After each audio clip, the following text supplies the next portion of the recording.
What we're going to talk about today is why work for DEX, what sort of supports can we provide for you, what are the employment types and how to apply, how to apply for country jobs, how to apply for permanent positions, and how do you get on board to work in the department.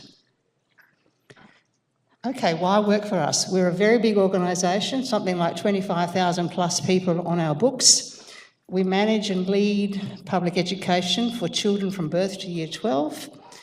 In schools, we employ teachers, non-teachers, we call them ancillary support people. We have a corporate section, which is where we are working currently. And as a teacher, you could always aspire to do other things other than just teaching, leadership positions going into corporate.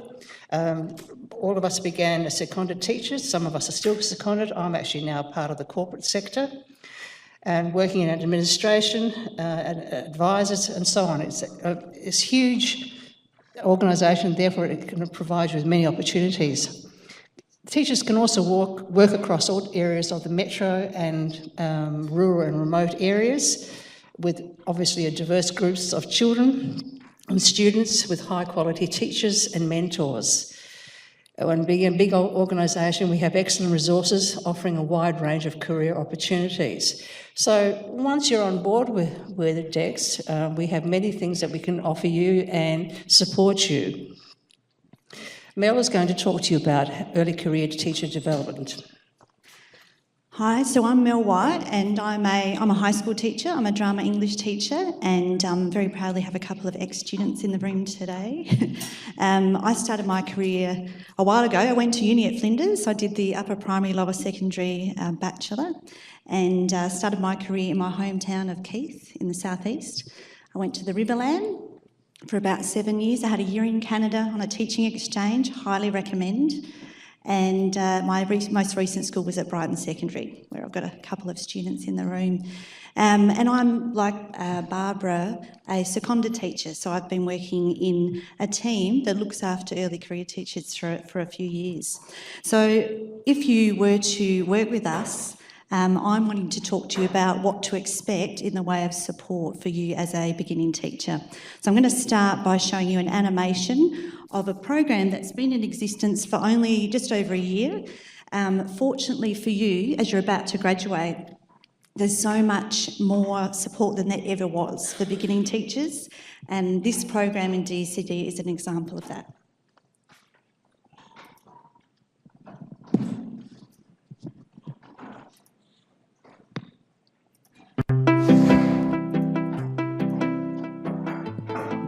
At the Department for Education and Child Development, we want our teachers to aspire to be the best they can be. So as a beginning teacher, you need information and support to drive your induction and engage in ongoing quality professional learning from your very first day so that you thrive in this great profession. So you've graduated from an initial teacher education degree. This means you've completed an accredited teaching qualification and you're working at the graduate career stage of the Australian Professional Standards for Teachers. These teacher standards will be an important framework to guide your professional development throughout your career, a career that will be filled with new experiences and ongoing learning. So one of your main goals will be to work toward being recognised as a proficient teacher as described in the teacher standards. Then you'll be ready to apply to move from provisional to full teacher registration, which is expected of all teachers employed by DECD. As a teacher beginning your career in DECD, whether in a temporary or permanent role, you'll be supported to make this transition through participation in our Early Career Teacher Development program. This program will provide you with access to all of the essential information you need to accelerate your development through targeted professional learning. Build a professional network of experienced and expert colleagues. Establish your career by participating in induction processes. Develop a portfolio of your work to demonstrate your progress. And access key information to guide your development. So what does quality induction look like? Essentially, it involves three main interrelated areas. First, a site induction will help you understand the specific context of the site, its culture and the community in which it belongs, whether you're in a site for one day, one term or in an ongoing role. This will provide you with all of the need-to-know information about your responsibilities so you can be confident and successful in your role. Second, there's your induction into the teaching profession, which will be guided by the teacher's standards. This is about you, your identity as a professional, and your understanding of what quality teaching looks like. You'll also build your knowledge of relevant curriculum and pedagogical frameworks, as well as the essay Teaching for Effective Learning Framework, Learning Design and Assessment. Together they provide a basis for the ongoing development of your practice. And third is your induction into our organisation and its culture. This is about understanding your professional responsibilities, both as a DECD and a public sector employee who is expected to demonstrate public sector values. These values highlight the essence of how we work together and commit to guiding our South Australian children and young people to lay solid foundations for success. So press play on your career in DECD, get your induction underway and begin your transition from being a graduate to a proficient teacher. When you've worked through the ECT development program, you'll have information and evidence of your development that can be used to demonstrate your growth and ability to meet the expectations of our department as a great teacher who is committed to lifelong learning and achieving the best outcomes for the children and students you teach. For more information, access The Guide on the Early Career Teacher page of the DECD intranet, which will explain everything you need to begin the program.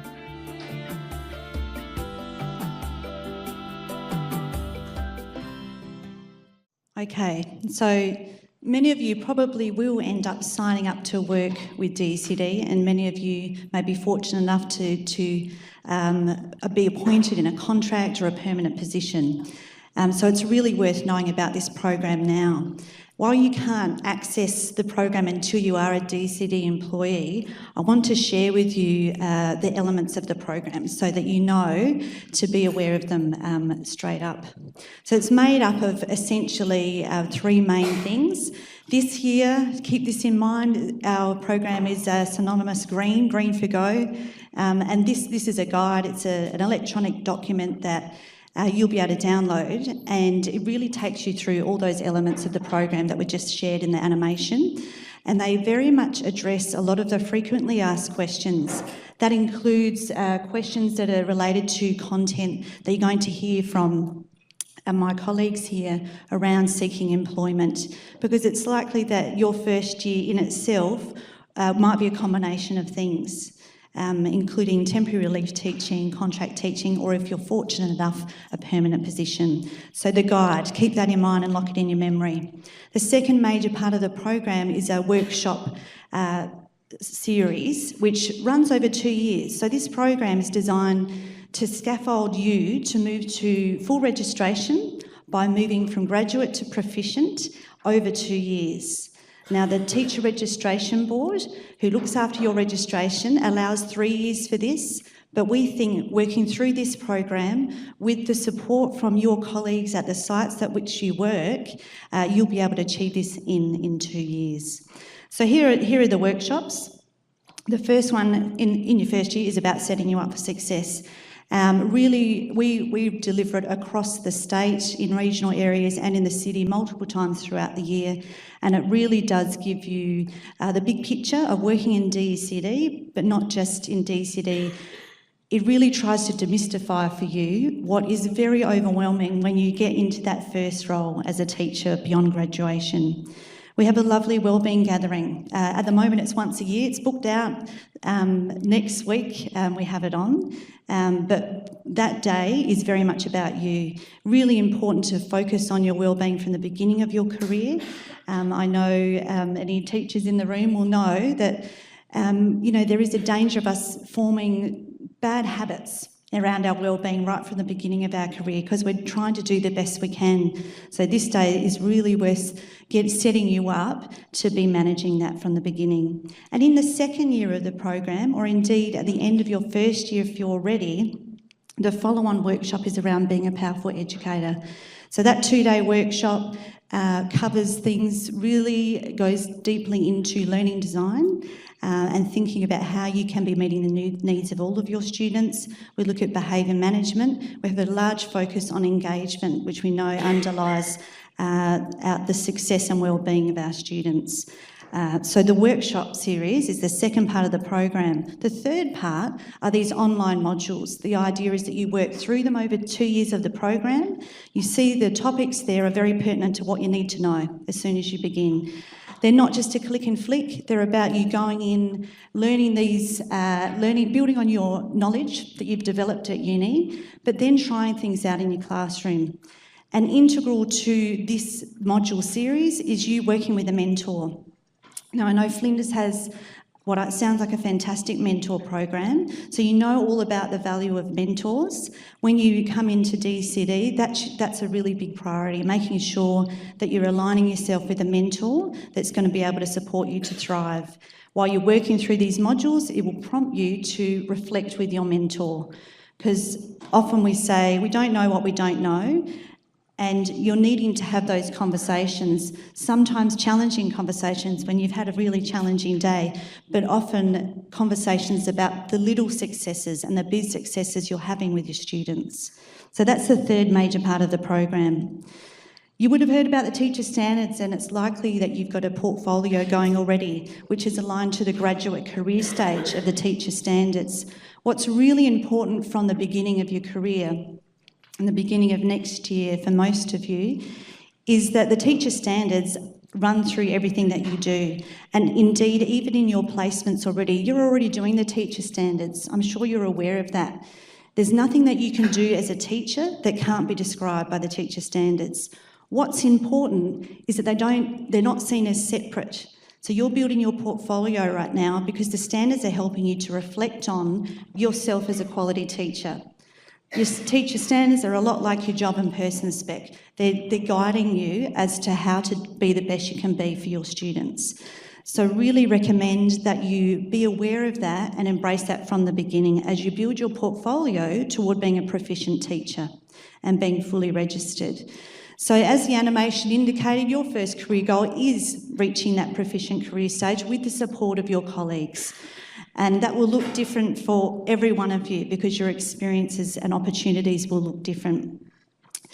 Quite quickly into your career, you've actually got an opportunity to be recognised at the other career stages, so highly accomplished and lead. So in DCD, since 2014, we've had over 90 teachers that have gone through that rigorous assessment process. It is all about the teacher standards and showing evidence of what you're doing as a teacher and your impact on the students that you're working with. Important to know that nationally, you've got this opportunity for recognition only after 2 years teaching as a highly accomplished teacher and 3 years for a lead teacher.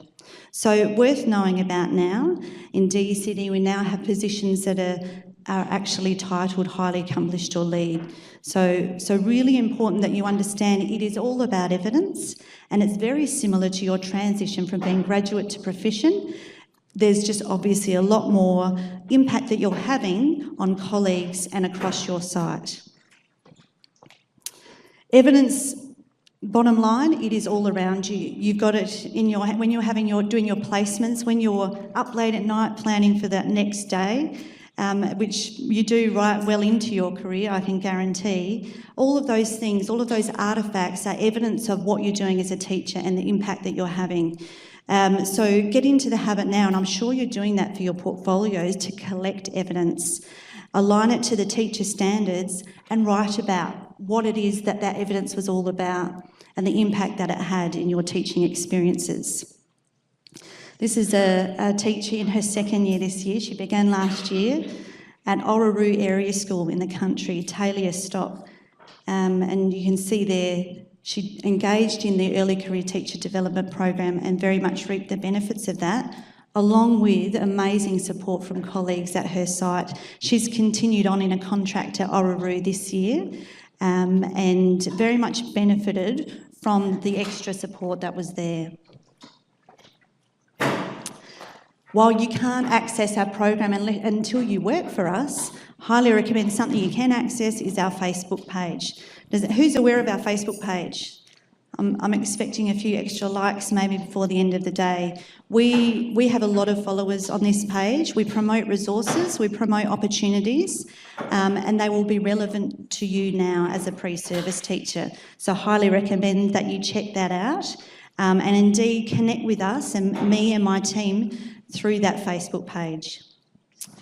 And finally, you're going to be getting a copy of this, but there are a link of resources for you to access, including the link to the Facebook page. A nice little video there, early career teachers preparing for the profession, and there's a copy of the animation. So before I hand over, I'd like to open up for any questions that you have in regard to the early career teacher program, or anything you'd like to ask me in relation to what we do from our team and how we support you. Do we have any questions? So the program is in its second year, so the engagement is, especially this year, really escalating. So now we're getting workshops booked out. What we like to do, a lot of you might end up teaching in the country, so we try to bring the workshops where lots of early career teachers are at. So the engagement is snowballing as the awareness becomes more broad. We're a pretty large organisation, as Barbara indicated, 25,000 people. So whenever anything new comes in, it takes a while for people to find out about it.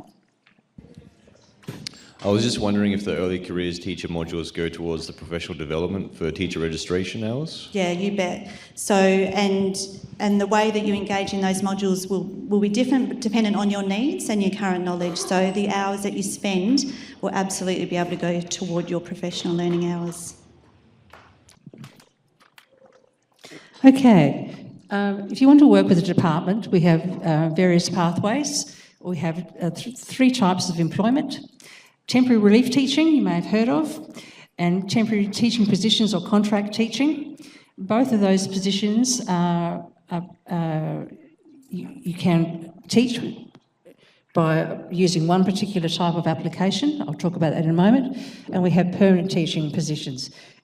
TRT people are teachers who have a TRT authority letter, which we provide you with once you've met all our minimum requirements for employment. You take that to schools and they get yourself known. You can work as part of registered with a TRT cluster scheme, where you put your name down with the various regions and they organise the TRTs for the school. Or you can be part of various applications now. For example, Relief Ruler, some schools have that, where you sign on with the school and teachers contact you, or the school contacts you when they have a relief lesson.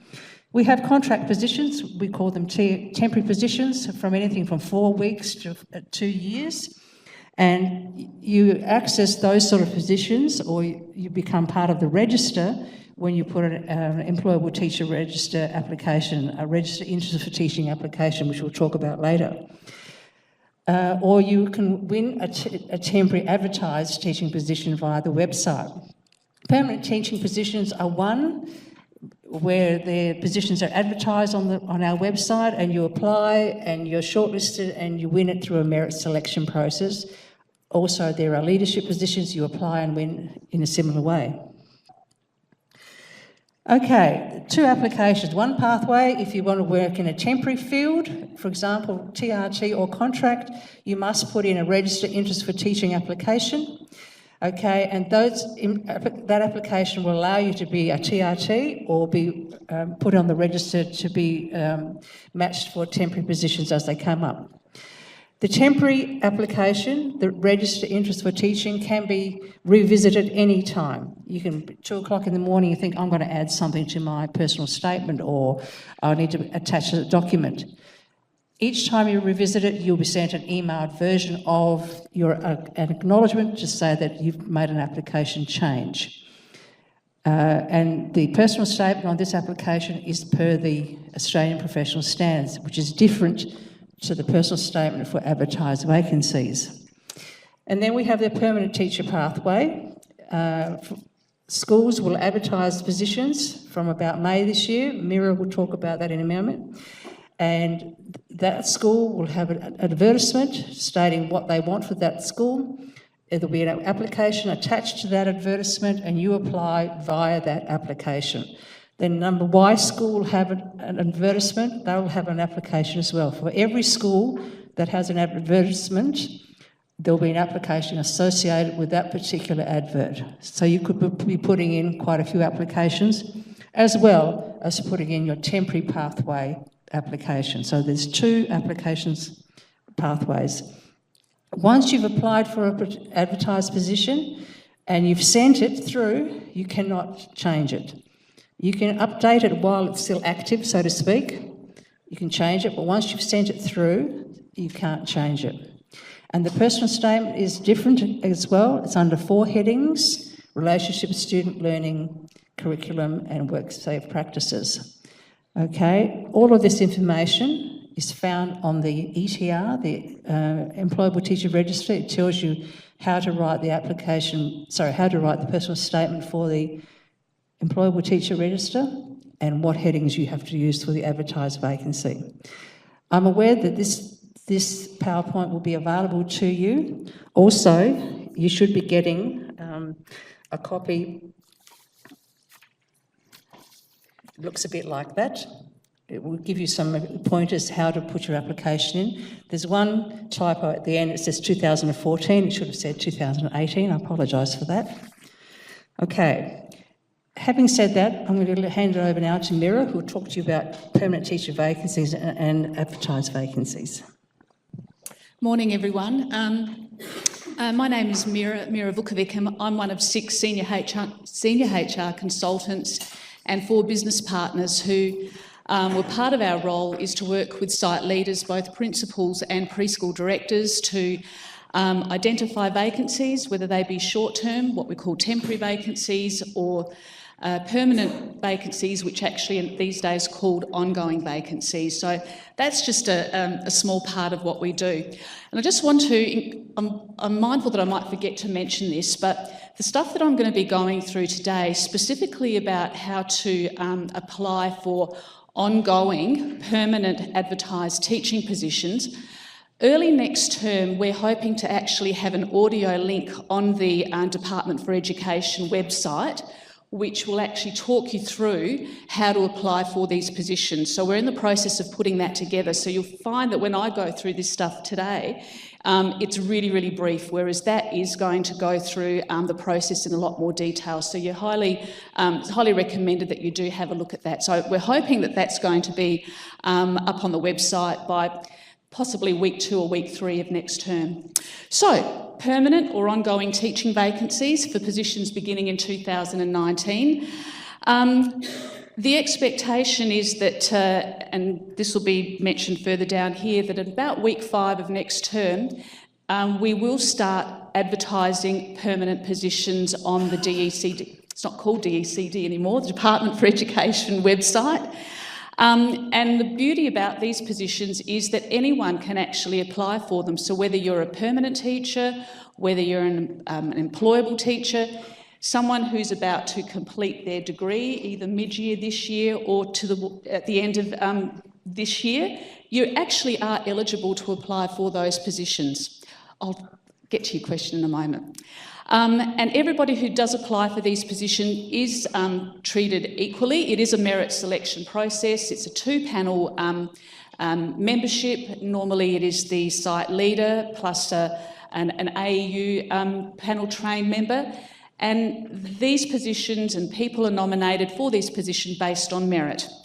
There's a couple of other dot points in there. I won't go through this in detail because I know you do have the handout. This year, the way in which the jobs are being advertised are very different to what we've done in the past. In the past, there's essentially been 3 major rounds of advertising with a big gap in between each round. What's different about the jobs that are being advertised this year to start at the beginning of next year, they are going to be advertised on a rolling basis, and that means week by week. So starting week 5 next term, and they will continue to be advertised all the way through to until week 4 of term 4.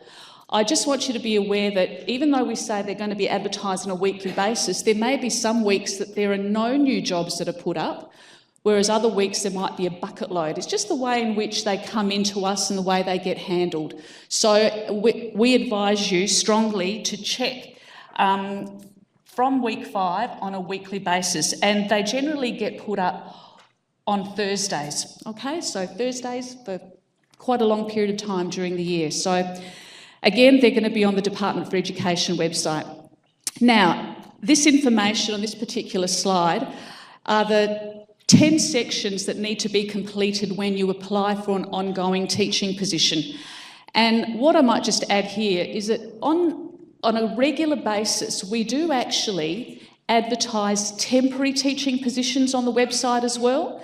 They tend to be in country locations, and in some cases in the metropolitan area, in sites often which we find difficult to staff, or a subject area that this tends to be a lack of people who have those particular skills. But the majority of temporary vacancies are advertised, are basically country ones. So you just need to be mindful that whether it be an ongoing position, permanent positions without an end date, or temporary positions, the process for applying for those is exactly the same.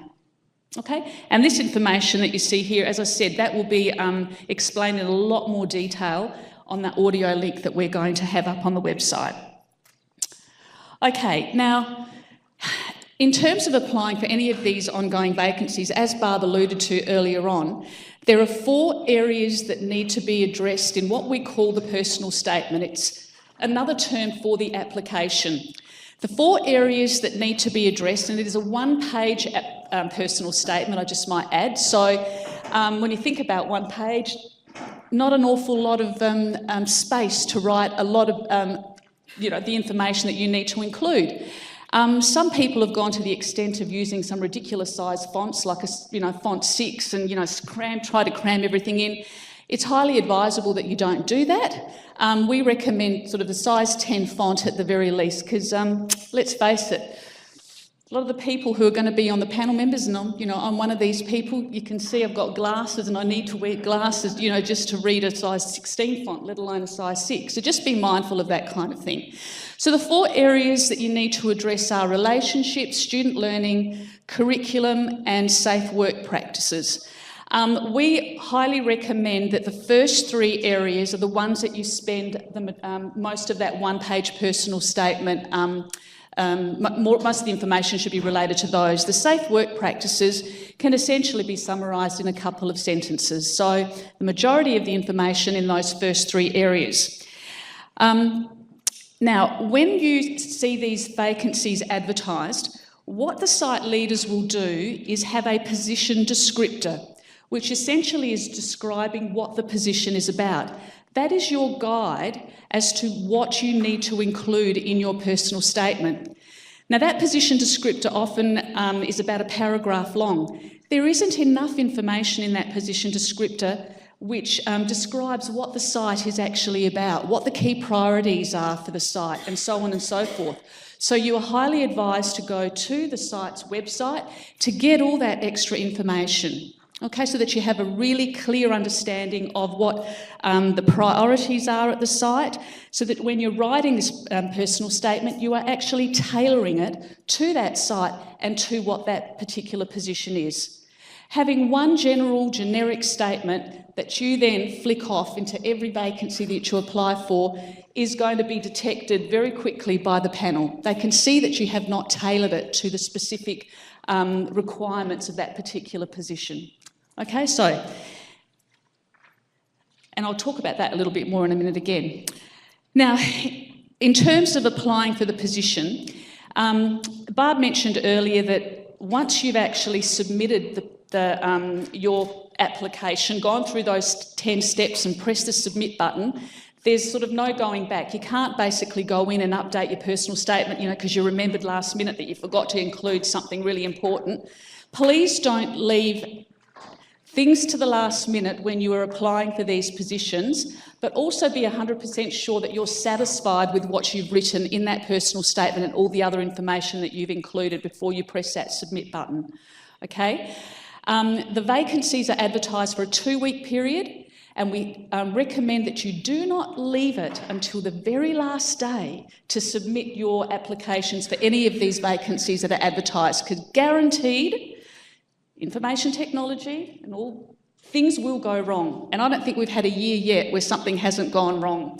So please don't leave it till 11:29 on the due date when the applications are supposed to close at 11:30. It won't get through. So just be mindful of that as well. Once you've actually submitted your application, you do receive a series of emails, correspondence emails. There'll be one that you receive automatically, which is generated from Deck Jobs, just basically indicating that your application has been received. That doesn't come from the site leader, that comes from Deck Jobs, just acknowledging that it's gone through. From there on, you will be receiving a number of different emails, and they range from a shortlisted email, whether you've been shortlisted or not shortlisted for a position, whether you've been shortlisted and required to attend an interview. Now, interview uncommon. In the country, it is very common. Okay, we're finding even in the metropolitan area now there are more panels that are actually going to interview, because it is a multi-million decision that sites are making when they're employing someone permanently for life. So often now we are finding that some, even in the metropolitan area, that some local selection panels are going to interview. If you are requested to attend an interview, there are a number of different ways it can happen. It can be face-to-face, it can be over the phone, it can be FaceTime. It just depends on where people are and how the local selection panel decide to do that. If you decline an interview, well, you basically kiss the job goodbye. So if you're requested to attend an interview and you are interested in the job, well, you do go through with it. You are, whether you're shortlisted or not shortlisted, at some point every applicant will also be notified of who the final person is that has actually won that job. So every stage of the process you'll be notified as to what is going on. If you find that you've applied for a position and you just haven't heard anything, then the person you need to contact is the chairperson or the senior HR consultant, because sometimes if you haven't received any emails, you don't actually know who the chairperson is of the panel. So it's okay to contact the senior HR consultant who looks after that particular site, and you just need to contact HR in the Department for Education. As an employable teacher, if you apply for an ongoing teaching position, a permanent teaching position, and you accept it, you win it and accept it, that becomes your permanent teaching position. You can't then, 3 weeks down the track, see something else advertised and go, oh, I think I might apply for that. You're actually ineligible. Once you've accepted a position, that's yours. Okay? I know I'll probably be answering questions related to that shortly. Okay, teaching in the country. Huge incentive to start your career off in the country. I think, Mel, you started off in the country. Yep, I did too for a little while, and there are certainly some great incentives apart from the wonderful community environment that you're working in and, all the wonderful friends that you'll make. The Department for Education, will pay for removal costs. You will have access to government housing for any appointments that you have in the country, and there are a number of additional allowances and incentive for most country teachers, but that's dependent on the location. And after a specific period of time in the country, and this is where I'm referring to where you've won a permanent position in the country, there are guarantees back to the metropolitan area. I won't go through those details now. That too will be on that audio link that I mentioned. And this is just one example for you of what the salary is like for a full-time, permanent and full-year contract teacher based on incremental steps. So I'll just very quickly try and explain this to you. So everybody starts on step 1 and you move through to every 207 days, is that right, Barb? You move an increment, so basically your salary goes up, and the highest at the teacher level is step 9. So as you can see there, hopefully it's clear. You begin on $68,126 per annum, and it goes up as far as $99,806 for both full-time permanent and full-year contracts. Contracts, however, that are less than 12 months, you will find that it is slightly different, but by just a small margin. And I'll go through the details later if anybody wants to ask me what the reason for that is.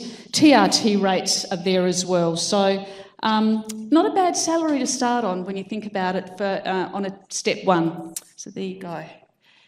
Country incentives. Okay, this is just an example of a comparison between what your salary can look like if you're working in a country site as opposed to a metropolitan site. And the only reason we wanted to allude to this was just to show you the additional allowances and incentives that are available to teachers who may work in the country. So as you can see in this situation, you've got a base salary of $68,126 in both, whether it be Coober Pedy or Glenelg Primary. There is also a country zone allowance attached to all Zone 2 through to Zone 5 country sites. So Zone 2, just try and make it as clear as possible, the smaller the number, the closer it is to the metropolitan area. So you've got Zone 2, and I staff the sort of the Limestone Coast, lower southeast, so I have a number of sites down there that are either Zone 2 or Zone 3, and I think you can appreciate the further you go out and the more remote it is, the higher the zone.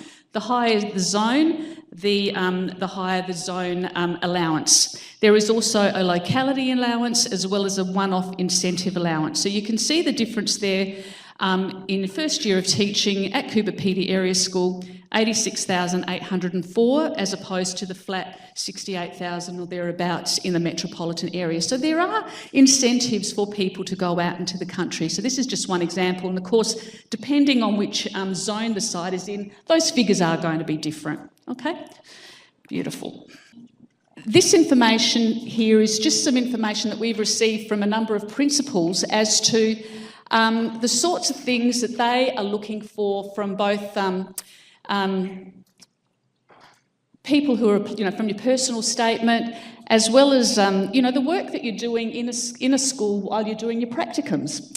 So essentially what principals are saying is that when you write about the relationship section in your personal statement, what they are really looking for are these things that are listed here. So what strategies you actually use to engage your students, your parents and the wider community. Talk about your inclusive practices. There needs to be evidence of your ability and willingness to learn. The information that you're putting in your personal statement, it's about highlighting your strengths as a teacher in each of those areas, those 4 focus areas that I spoke about earlier on. Having flexibility and enthusiasm and passion for what you do. The critical terms that need to be written about when you write your personal statement. And I mentioned earlier how important it was to contextualise your personal statement specific to the school. So it's about doing the research and getting as much information as you can so that the local selection panel can see that you've actually written to that particular position that you're writing. Okay? And of course, referees. One of the things you have to do is to list referees. Because if you are shortlisted, a local selection panel does need to go to a referee.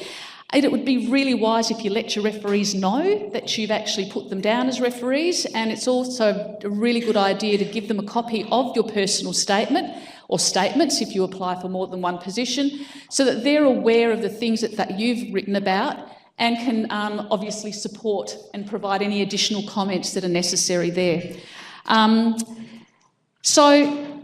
Again, as I said earlier, in the personal statement is what's going to distinguish those people that are potentially shortlisted for a position and those that aren't. So it's about that contextualising for the position that you're writing. I think we're going to talk about more of that when we do the principal panel later on. And that's you, Barb. Oh, any questions before I hand over to Barb? Yeah, sorry, I left you waiting. I'll just grab the mic, thanks. When you were saying before about applying for jobs as of week 5 next term, what happens if we don't have a debt number to put in? As soon as you, and Barb will be able to answer that question better than I can, but as soon you will, a debt number will be generated for you when you put your ETR in. So even if you don't have your degree, you can actually start that process and you will get a number. It's just that you won't have all those other bits and pieces attached in your ETR. So it's not an issue. So we can start like writing out resumes and stuff to apply. Absolutely. But Absolutely. then when we get that stuff, put it in. Right, Yeah. And I don't want to sort of confuse the matter, but as Barb said, there are two different processes. You've got your ETR, which you have to have even if you're applying for an ongoing position. But the ETR is there also so that you can be considered for short-term work as well as TRT work. So absolutely, start it off now and get going with your other personal statement, the one that you have where you have to use the professional standards. Is that right? So yeah, absolutely. Any other questions? So can I just clarify, the ETR is like the register, so it's like the general register, so that's what we'd love you to all think about in the next little while. Absolutely. Another question? When you said that a permanent position is locked in when you accept it, how long do you actually have to say that you would like that position? So you've officially... we were does it talking vary? about, yeah, good question. We're talking about this on the way here. So if you've applied for a position and you get notified by the chairperson that you're being nominated, for that position, or they've offered you the position. If you have another live application in for another position, you can actually ask the chairperson to wait for the outcome of that position. But you can't say to them, I'm waiting to see when Glenelg Primary are going to advertise their vacancy so I can apply for those. So you have to have a live application in, and we have access to that information. Okay?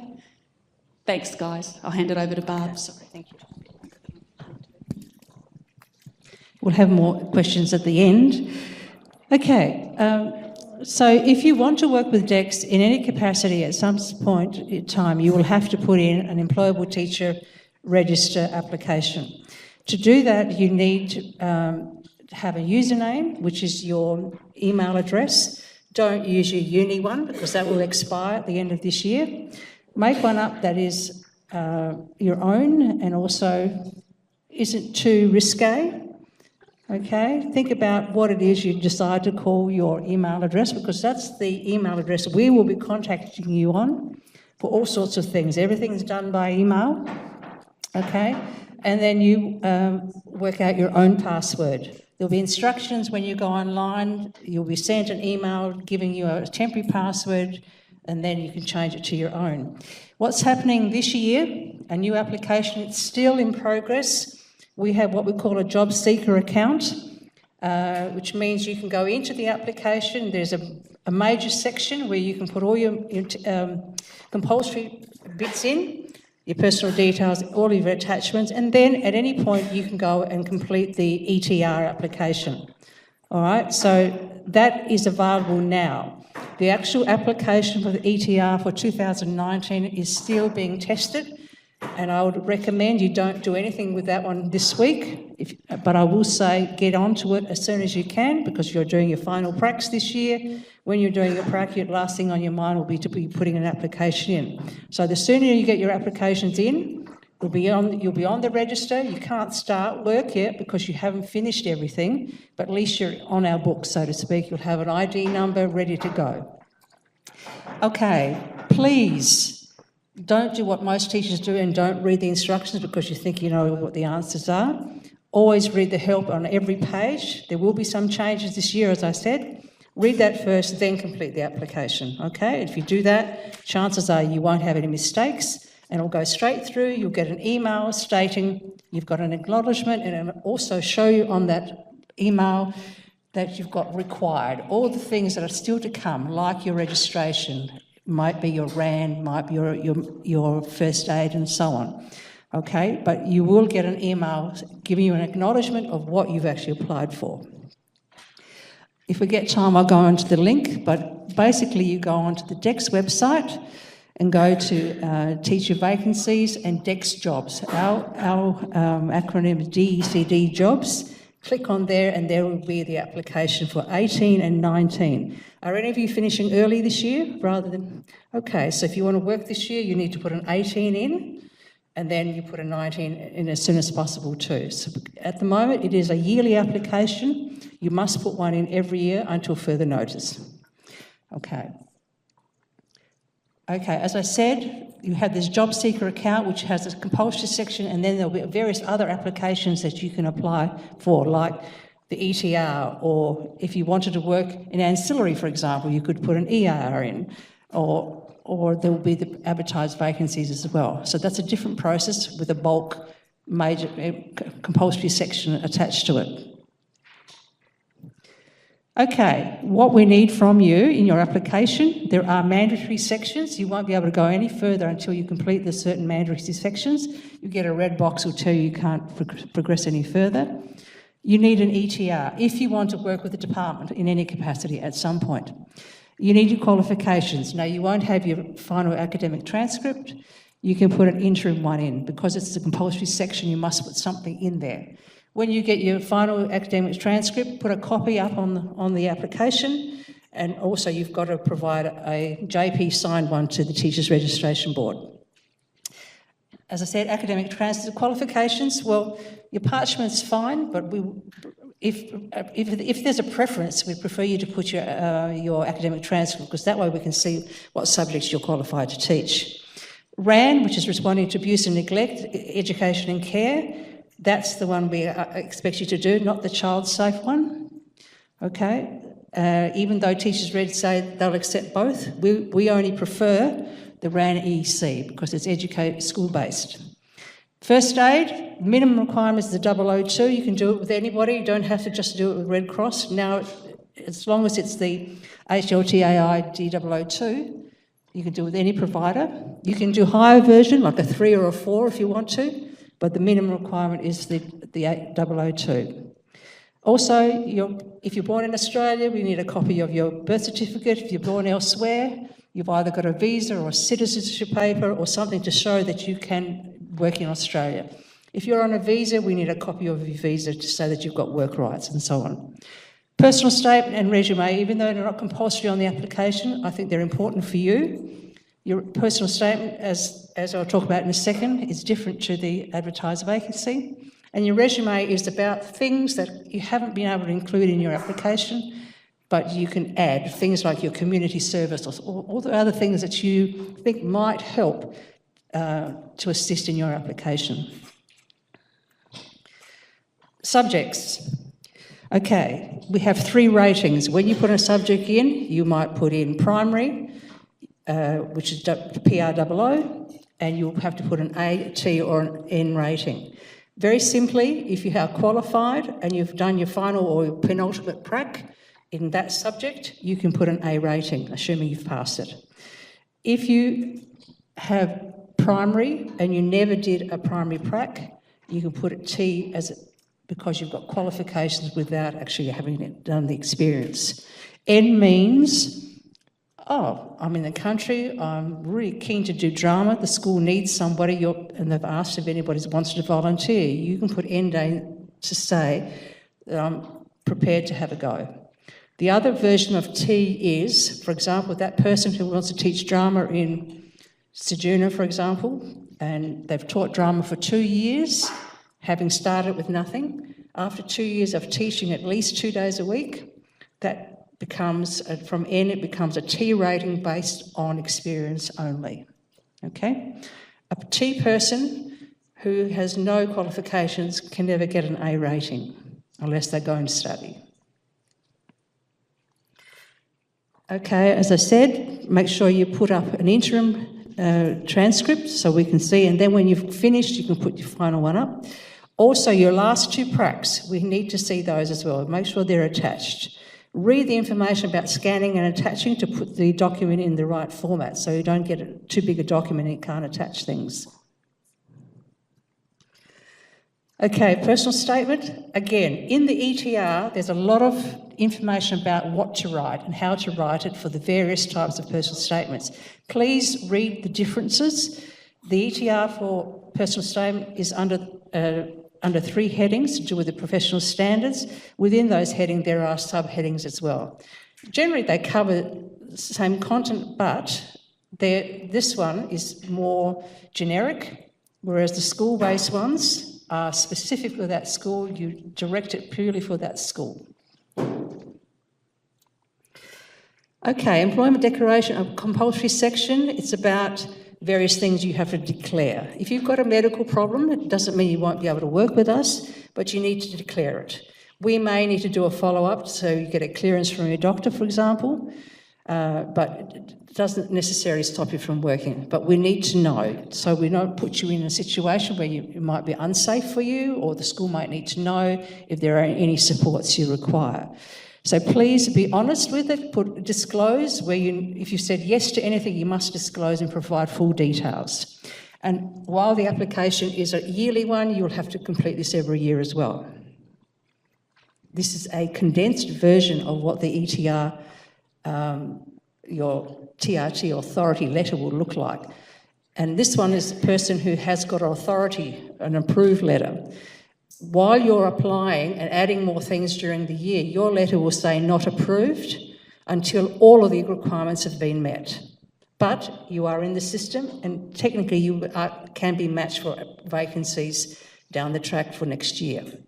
But it's important to get it in early so you're not leaving it to the last minute and you'll leave yourself short of experiences for next year.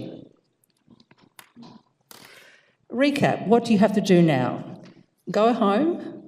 Have a look at the 18 application, have a look at the job seeker account in the 19. Next week, have a look at the application and get one in as soon as you can. If you've already got your RAN and it's current, attach it. If you've got first aid, attach it. If you've got, obviously you'll have an interim academic transcript, you can attach that too. Okay, down the track you'll need to go back and replace your academic transcript with your final one and so on. And each time you actually make an update, as I said, the system automatically will send you an updated letter. Now, having said that, not every change that you make on your application will show on the letter. The major changes, mainly the certificate things and your email address or something like that will show. But little changes like details about your working history won't show on the letter, for example, okay? Now, your information on your ETR, sections of it are available for schools to look at. Your personal details and personal information is not available to schools to look at. They can look at your transcripts and your information that's relevant to the school, but not your personal stuff, okay? Down the bottom there are various registers. Now, when you get this PowerPoint, you'll be able to open the hyperlink and go and have a look at what's there. Sometimes there's sometimes there are positions being advertised, sometimes it's empty. I suggest to you, you look every week to see what's up there now and get familiar with the website, get familiar with what's being advertised, and also make sure you're eligible for any of those positions to apply. Okay. We will be answering questions in a moment. If you could please send us an email if you have any problems, whether it's to do with the application or otherwise, we're glad to answer them. Thank you for your attention. Appreciate it. Any questions?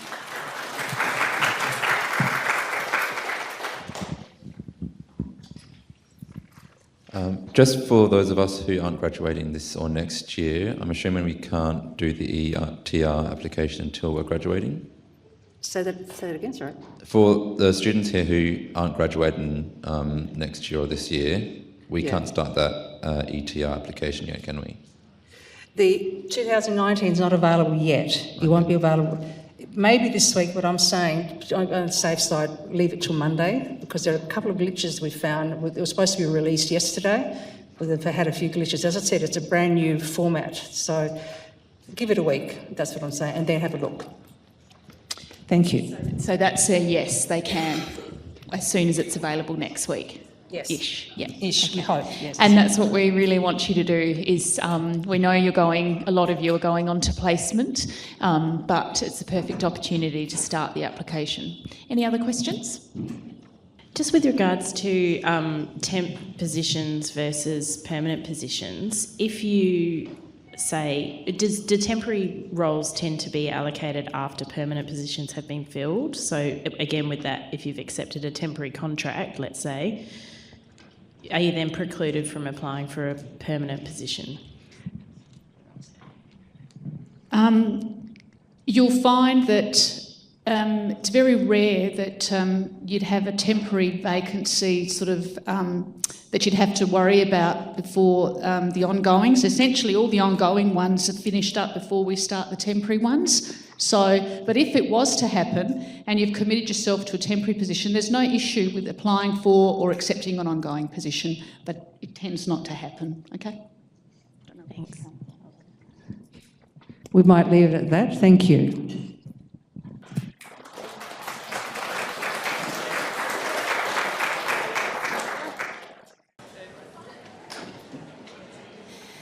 So I'm Rihanna from the Careers Service. I know a few of you who have already come to talk about resumes and get things organised, so that's wonderful. It's good to see you here.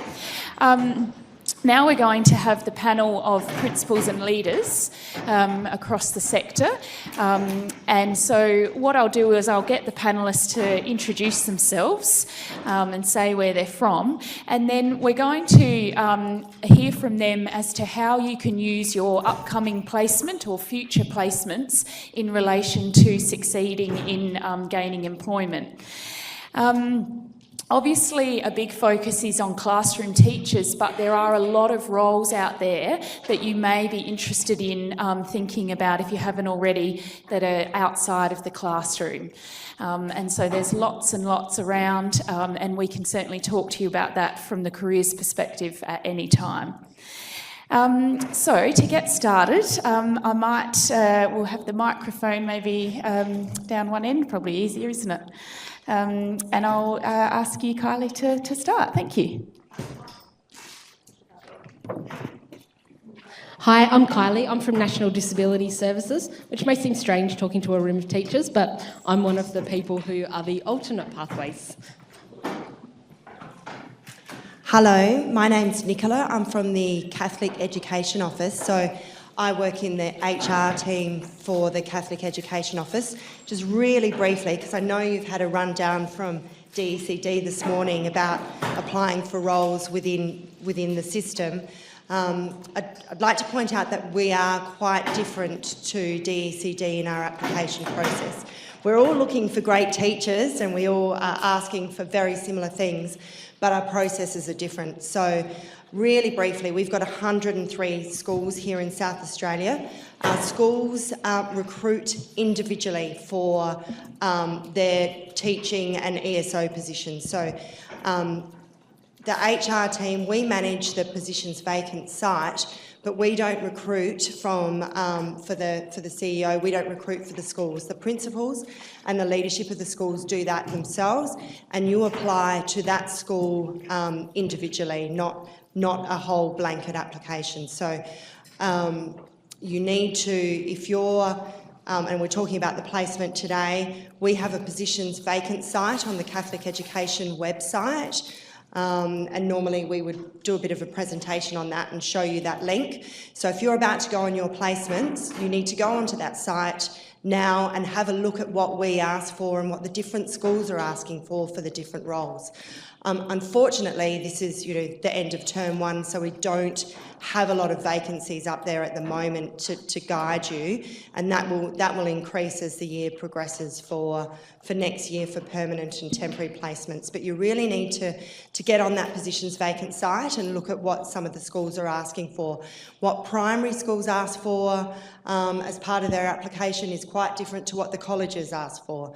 Some colleges will ask for something very, very different in their application process to other colleges. So you really need to look at the position, at the advertisement, and what the schools are asking for. Schools, particularly the colleges, will also put an ad in the paper. We still do that, use the print media, so for certain roles, so they'll do that as well. So you will see that from time to time, but all of our roles are on that positions vacant site. So I do suggest, as part of your preparation, that you do go on and have a look at that now and what some of the things that they're asking for, so you can get that while you're on your placement.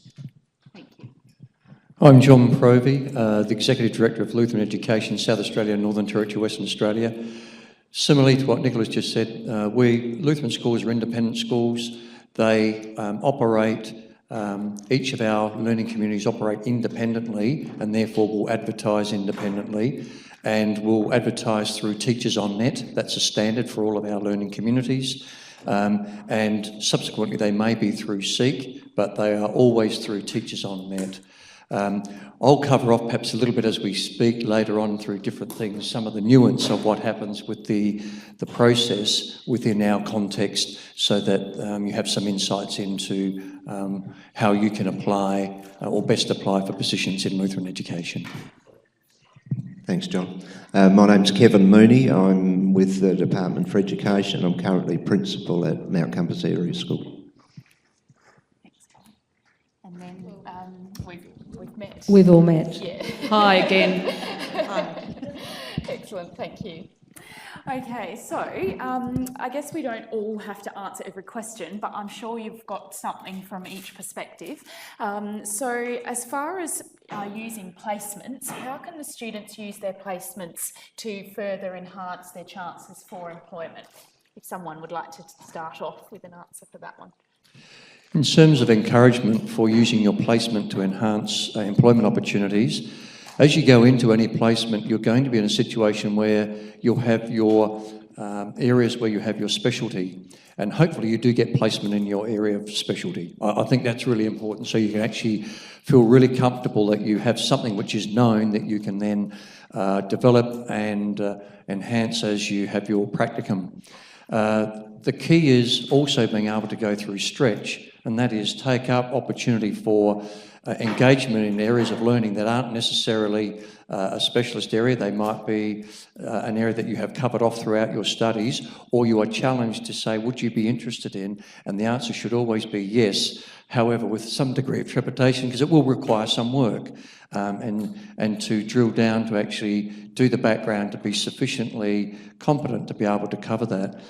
The other element within your placement I would encourage is to explore, one, get to know the community and engage in the community, get to know policy, practices, procedures, so that you're not just a guest to the community, but you're actually someone who's truly able to function purposefully, know what you're doing, where you're going, albeit that you're going to be under guidance and supervision. And the other is, by way of engagement, most learning communities will have extracurricular, co-curricular programs.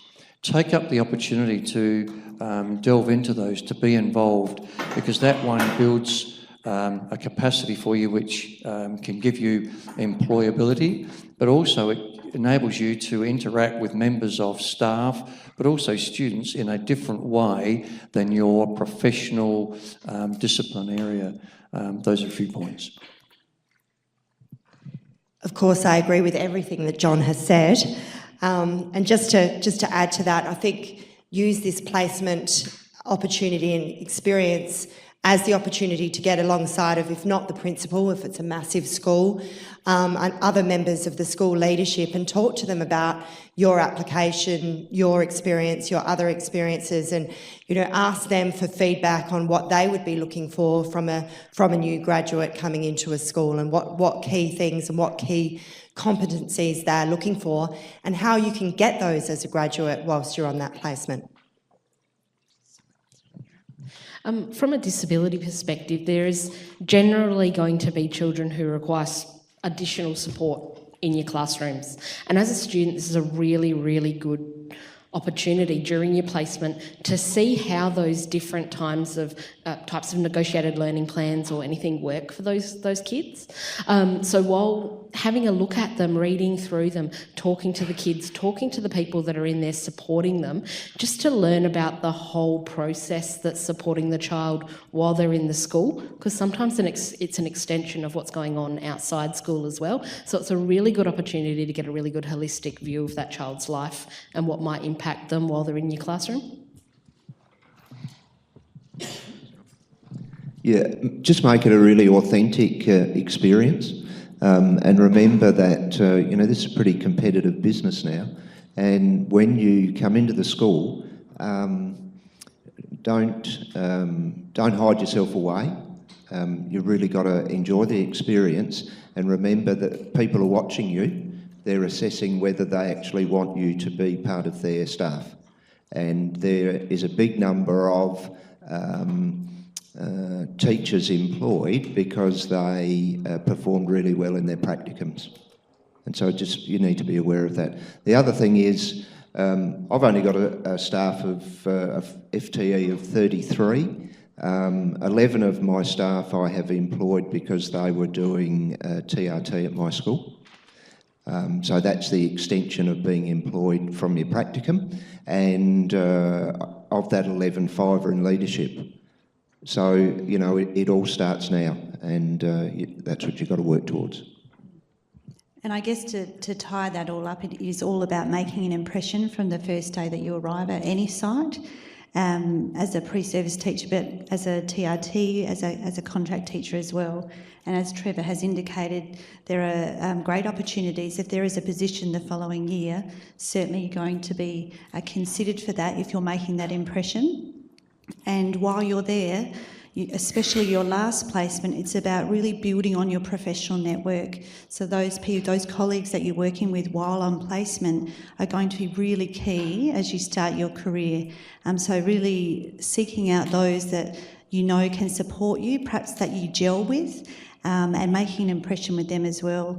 I spoke to a student earlier in here today who's volunteering 1 day a week at a school that he's had a placement. So looking for opportunities like that clearly will put you ahead of the pack, dare I say. Thank you. And I guess that actually leads into our next thing is what else do you recommend that everyone should do? And I think you've just started on volunteering. And maybe some other ideas as to really, as you say, stand out from the crowd. What should everyone be really actively doing and thinking about while they start to finish off? Some of you might have heard about the National Disability Insurance Scheme out there and the huge increase in employment opportunities that has made. A number of people with disabilities actually have skill development and education type components in their individual support plans. So while you're studying, while you're doing TRT and waiting for a permanent placement, working as a support worker or working for some of our disability agencies who preferentially employ teachers in that skill development type side is a really, really good way of making connections, of getting relevant work experience, of getting to know other kinds of sectors out there and just developing some really, really good skills, because a lot of that's one-on-one, so it gives you a chance to really apply what you've learned in your degrees in a one-on-one context. I definitely would go out there and look at some of those support worker type roles while you're studying or have in your just graduated. And Kylie, can I, just on that point, is there anything specific that other qualifications they might need in order for those?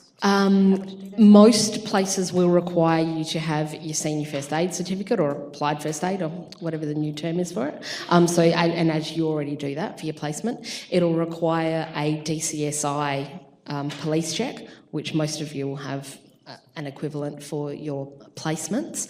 And if you did have some disability type units, so if you've got a chance within your degree as part of your electives to try some of the disability units that are offered at Flinders, they actually are really quite good too, particularly units in autism or helping students to learn to communicate. They would really, really be helpful in your future careers.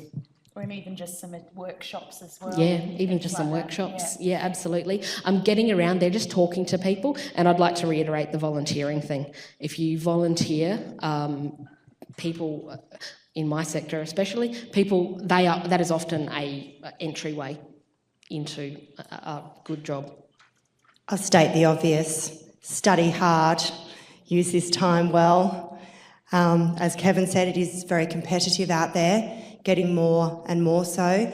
And, you know, look around the room and you're applying for roles with the people that you're sitting next to and your mates, and then there's hundreds of people over at Uni SA and there's hundreds of people at Adelaide Uni as well. So, you know, this is an important time for you, and schools do look at the academic transcripts and they look at the grades. So, you know, use that time. Also, if you are looking and you have the time for a part-time role while you're studying, and most of you would, Kevin mentioned TRT, which, you know, you can't do that if you haven't finished yet, but a lot of our schools have out-of-school hours care, we all do, so look for aligned roles. So out-of-school hours care, the early learning centres, so crying out for people all of the time. So we employ a lot of uni students for those kind of roles too. I'd echo the same sentiments around employment, which is contextual to education, so you actually come with some ready experience. But also, don't hesitate to take up the volunteering, whether it be for camps, whether it be for even day excursions. Schools do look out for people who can come in and offer support in that area, particularly if you have human movements or anything like that as your key area of teaching. There's an enormous amount of opportunity out there if you search out for that. There are other agencies, obviously, that employ people on contracts to do those types of works, and that type of work, you may link up with them as well. But don't hesitate to broaden your professional experience into other areas. Don't just stay narrow to your own specific areas of, at this point in time, study and expertise. Yeah, that final time really just got to be like a sponge and get as much information as you can. And certainly at your final practicum, be prepared to chat to different staff and leadership about your personal statement and what the best thing to put in. And finally, I would say that indeed when you start your profession and you're in that process of induction, your induction really is starting at that final placement. So drive it yourself, but really take charge with it and seek out the knowledge that you need around really important things like policy that will guide you. It will guide you in your protection of the children and students that you're working with, but it will also guide you in your own professional identity. So really find out the information you need to and keep asking questions of the people around you. You're going to go on major placement and possibly do some others before you finish. When you come to applying for a role, and obviously we've heard a little bit from Department of Education, there's lots and lots of different ways. Some schools, maybe the independent schools, will need a cover letter and a resume, and then different systems might have the register or whatever it is. So it's hard to, I guess, tick all the boxes, but in general, what do you think stands out in applications? And then maybe we can hear what not to do. Follow the guidelines, for goodness sake. There's nothing worse than an application coming in and it hasn't met the criteria that it was meant to be written to.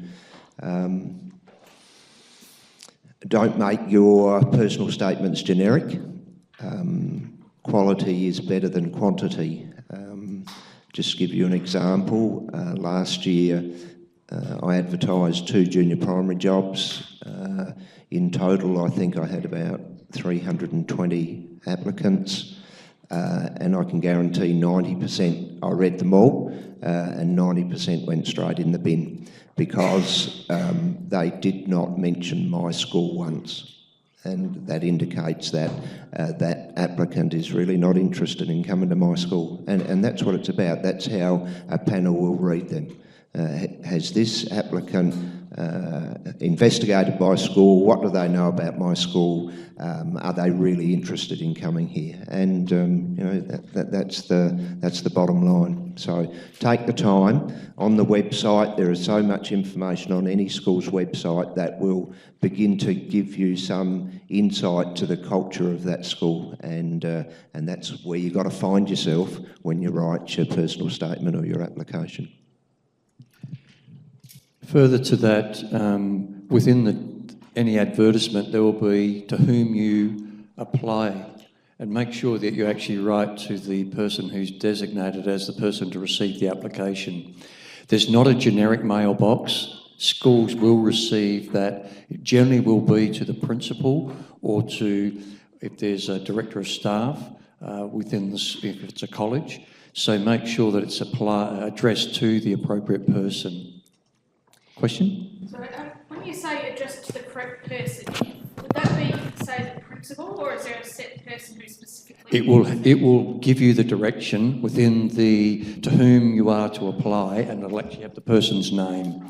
Sometimes it might be the registrar, or it might be the PA for the principal, but it'll actually give you the person to whom you're to address. That is really important, because straight away that says, has this person bothered to take the time to find out the information related to this position? The other is, and Kevin's already mentioned, research the school. Get on the website, have a look at what specific information there is. Go to Facebook, find out about that community, so that when you are applying for the position, you already have a sense of what that community stands for, what their beliefs are, what do they value. They will talk about those things within their public face, that is through the website or other mechanisms of interface with the community. It is important that you're actually able to be really contextual in your application. And I pick up on a generic application is not going to be well received. And just on that, would you welcome a phone call from applicants? Absolutely. If you would like to have, and it usually does indicate for further information, communicate. And at the end of the day, a school is desiring to have the most qualified and appropriate teachers for their context. So someone who's going to ask specific questions so they can tailor an application to the context is going to be well positioned to be employed.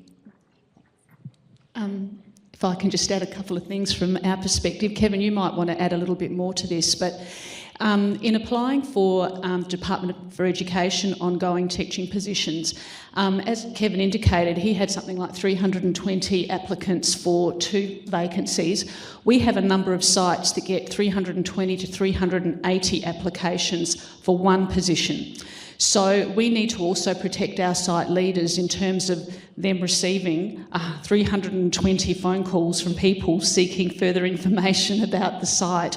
So generally, it's not something that we advocate, but there are some site leaders who welcome that. So you just need to be mindful of that. So yeah, I don't know if you wanted to add anything, Kevin. No. A lot of principals, especially the rural principals, would really appreciate a phone call because, and that's also you getting on the front foot and and letting a principal know that yes, you are interested in that, and they'll take a note of that when the process comes around. So. Can I just go with that? Mira, how would they know then? Should they think country they could call, but maybe not metro, or what? How it's a bit hard sometimes to know. It is absolutely. I'd sort of agree with what Kevin said. In country sites, definitely. I know that in a lot of our metropolitan sites, the larger sites, the more desirable sites, often the principal will delegate the panel chairperson responsibilities to other leaders. In that case, there's more people managing the various vacancies. I'm hesitant to sort of advise that you do ring any of those sites in the metropolitan area which are considered to be highly desirable sites for that reason, because they do get a lot of applications. And if you don't know, I think you can sort of work out yourself what the more highly desirable sites are. Our, what we call lower index of educational disadvantage site, there's a number in the northern region as well as in the southern region. I believe that some of those principals would welcome a telephone call from potential applicants to seek more information. So I know that was vague, but it's really difficult to say, yeah, ring these people but don't ring those. But that's probably the best I can do. I'll touch on from the Catholic education perspective. On our positions vacant, on the actual vacancy itself, it will give you the name of a contact person if there is somebody to contact, because yes, for some roles we'll get hundreds and it's just not possible to get back to everybody. And for others in other schools, they really encourage inquiries. I would say don't ring up and ask a question that is very clearly on the application process. So if you're going to call and ask a question just because you want them to hear your voice, don't do that. Call if you have a relevant question that's not already covered off. So do your homework with that. And as we've all said, we all have differing application processes, and it's easy to say for applications, it's harder to say what stands out in an application than from the positive to what stands out from the negative. So if you do have 300 applications and you have put the name of the wrong school on your application, you haven't tailored your application, and we're all saying this because people do it every single day still with applications, and writing an application is hard work. Tailoring the application to that school and pointing out your strengths and your differences and your competencies, it's a hard gig. It's not easy. You're not going to sit there and do it in an hour if you really want that role and you really want that role for the school. So you need to get that down on your application on that piece of paper, and you need to do your proofreading, because that can straight away, there's so many applications, you write the wrong name, you write the wrong school, the rest of your application might be fabulous, but you'll get yourself put in the no pile. Okay, thank you. Now I'm going to come back to the placement in a second, but so I guess just to wrap up the applications, what about online? Do you look online at social media sites? Do you look at their portfolios, the professional portfolios they're preparing? What sort of online presence do you look at? For me, I would say it would depend on the principal and the leaders recruiting at the time. So yes, they may well go and have a look at your Facebook page. So if you've got the last picture is you sculling, a big beer or whatever you're doing, you've got your top off or something like that, perhaps don't have that picture on there, because that, that might create an impression that you certainly don't want the principal to have. So, that they may look at LinkedIn, they may look at whatever else you have, but we don't necessarily ask for our application process for an e-portfolio. If you've got it, the principal may look at it. From the Lutheran education perspective, very much the same. Certainly, principals will invariably check online. They will do their search. That's their due diligence. And I would just echo the same things that Nicola has said. Be very discreet in terms of what you have in the public domain. You can't control where it goes, but you can control what's on there. So if there's any advice that I'd provide is monitor that immediately before you get into seeking employment.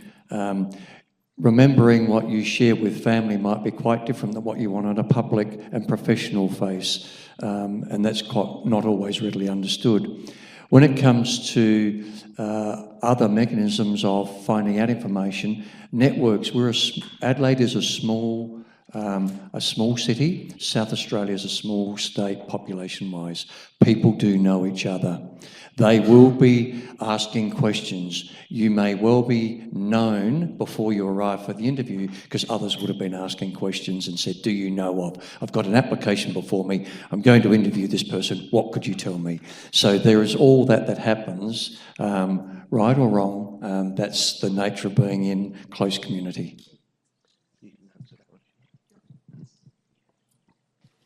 I can only answer this particular question from a policy point of view. So in terms of the recruitment selection policy and procedures that we currently have, shortlisting for any ongoing teaching vacancies is based on the information on the online application, and that essentially is the personal statement.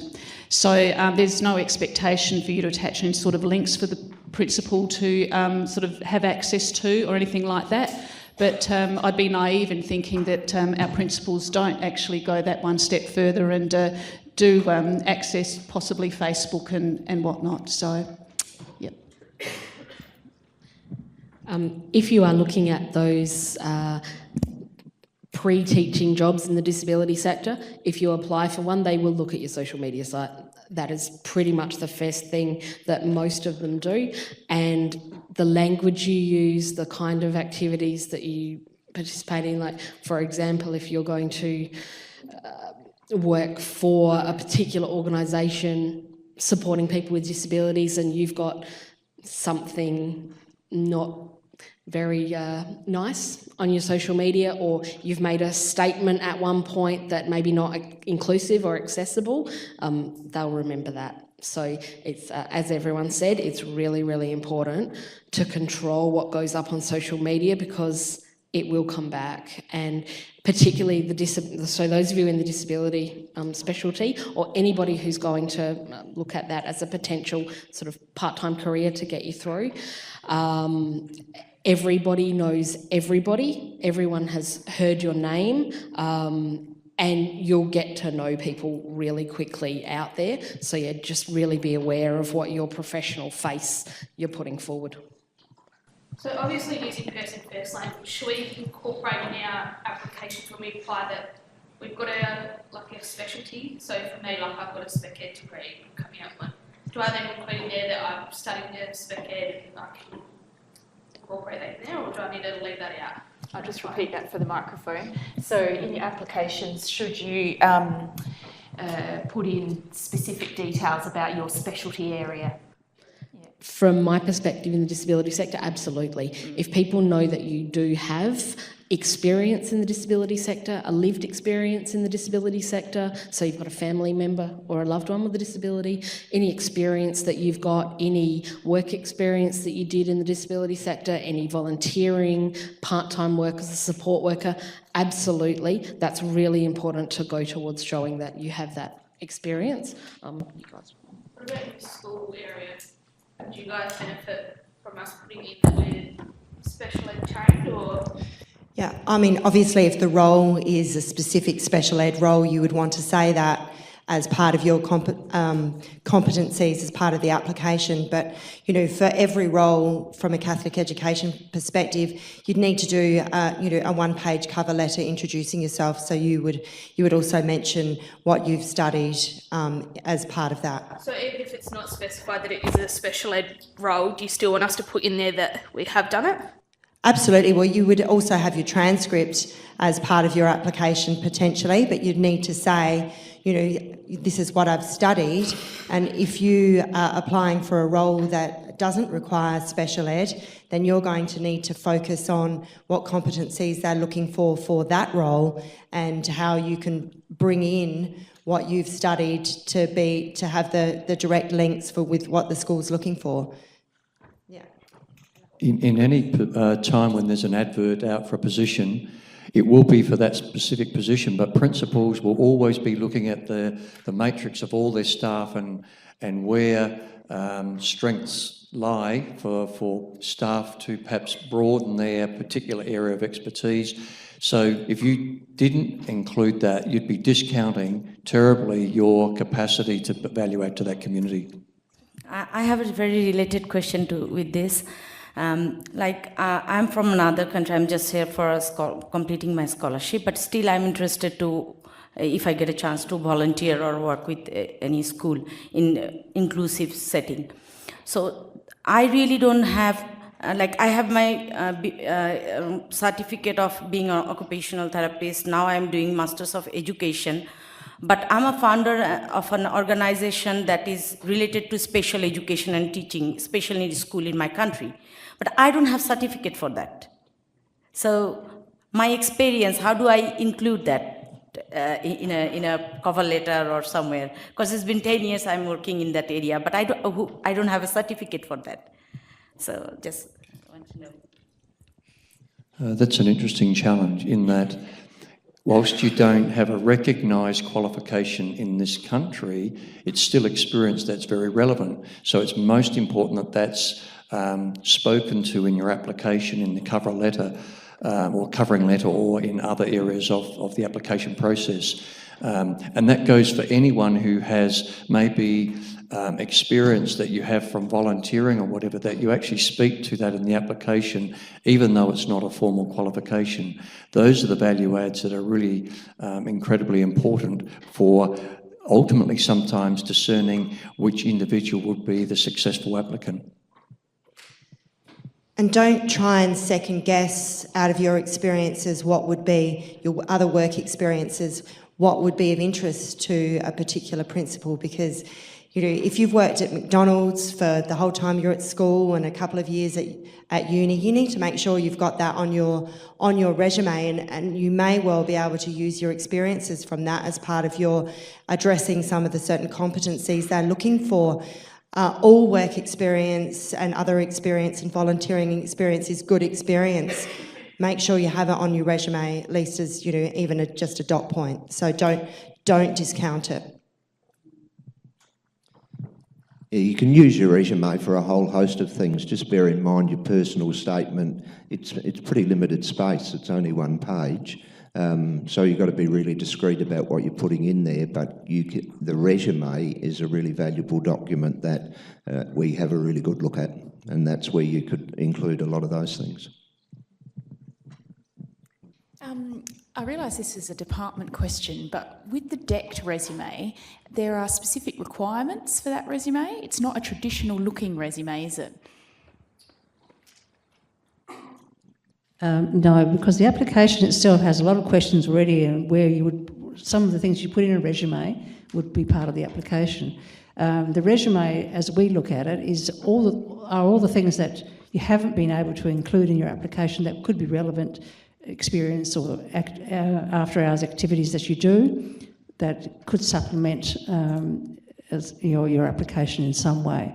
So quite often it's probably only be a page rather than traditional 3 or 4 pages of a normal resume. So add anything else that you haven't been able to put into your application that you think may benefit you in some way in your quest for employment. So. All right. We might pause the application questions because I'm going to do a session after lunch on resumes and cover letters, and obviously each sector maybe have different requirements, but at the end of the day it is about telling your story, tailoring your application and reading the instructions. So we will go through that, and then we hold Careers Service holds support sessions throughout the year for you, and we also review your applications.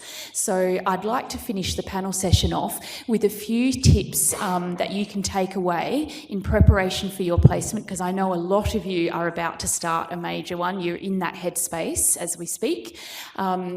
What day-to-day do you think the students need to be thinking about from the moment they step into their placement school? And I know that some of them have already been there, but as far as, I guess, officially starting their placement. Don't sit in the staff room on your phone or your laptop. That would be a really good pointer. Something to remember, if you're doing your final year and you don't have an appointment at the beginning of next year, consider contacting a school that you've done a placement at to see if you can experience that week zero, the week before the kids come back, because that's a really important few days to have an experience. If you haven't experienced it and you go into your first one, I guarantee by Friday afternoon you'll be brain dead. Because it is information overload. It's a really good experience. Some of these things might be very, very obvious, but one is punctuality. It's really important that you are able to be disciplined in that. You might not necessarily see that around you from some of the experienced teachers because they have other things that they focus on and attend to, but your punctuality is critical. That's obviously attendance at the start of a day, but at staff meeting, if there's staff meetings, or when it comes to your contact with students and lessons, really, really critical. The other is the way you present, professionally present. And I think that's really important. First impressions really are lasting impressions. So present appropriately for the purpose for which you are going to be undertaking the teaching experience, and ask the question what the expectation is around that, so you don't then get caught out over or underdressing, but be appropriately professionally dressed. I can always say to you, it's better to be overdressed than underdressed in terms of the way you have first impressions. I guess get amongst it in a purposeful and respectful way. So you're there to soak up as much experience as you can within all the boundaries that everybody else has talked about. It's all very important. Just use that time and use it well, thinking about your application and the kind of roles that you're going to be looking for and the experience that you need to get to be able to put something on your application. I'd say don't be afraid to try new things. Just like everyone else said, get amongst it, try new things. Do something that's out of your comfort zone. If you have a specialty, but that's not what's happening right now, don't just sit back and watch. Get in there and try something new, because a really broad experience of what's out there is really important. And I would say teaching is an amazing profession, but it's very challenging, and you will be challenged, and we would all encourage you to learn from those challenges that you're going to face, the ones that you probably don't see coming a lot of the time, but also focus on the successes. And they might be the little ones around the work that you're doing with one student and their progress, but celebrate those and realise that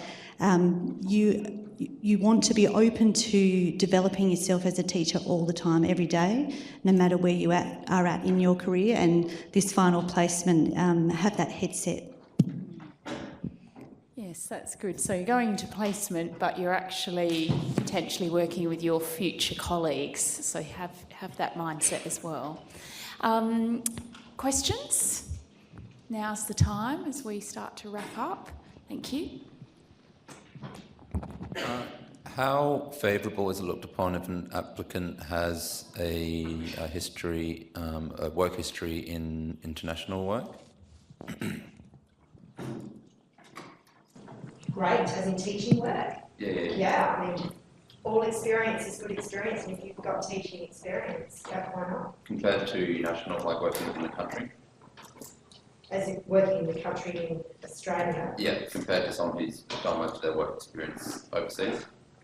Oh, there'd certainly be parallels. I mean, you've got all the different roles that you're thinking about, but that experience would definitely stack up. Don't just rely on that. And if you're applying for something, then it's about contextualising it. And if you're bringing experience back from somewhere else that you can directly apply to what you bring to that site, then yeah, it'll be looked at favourably. Any more questions? Thanks. I'll just bring this up.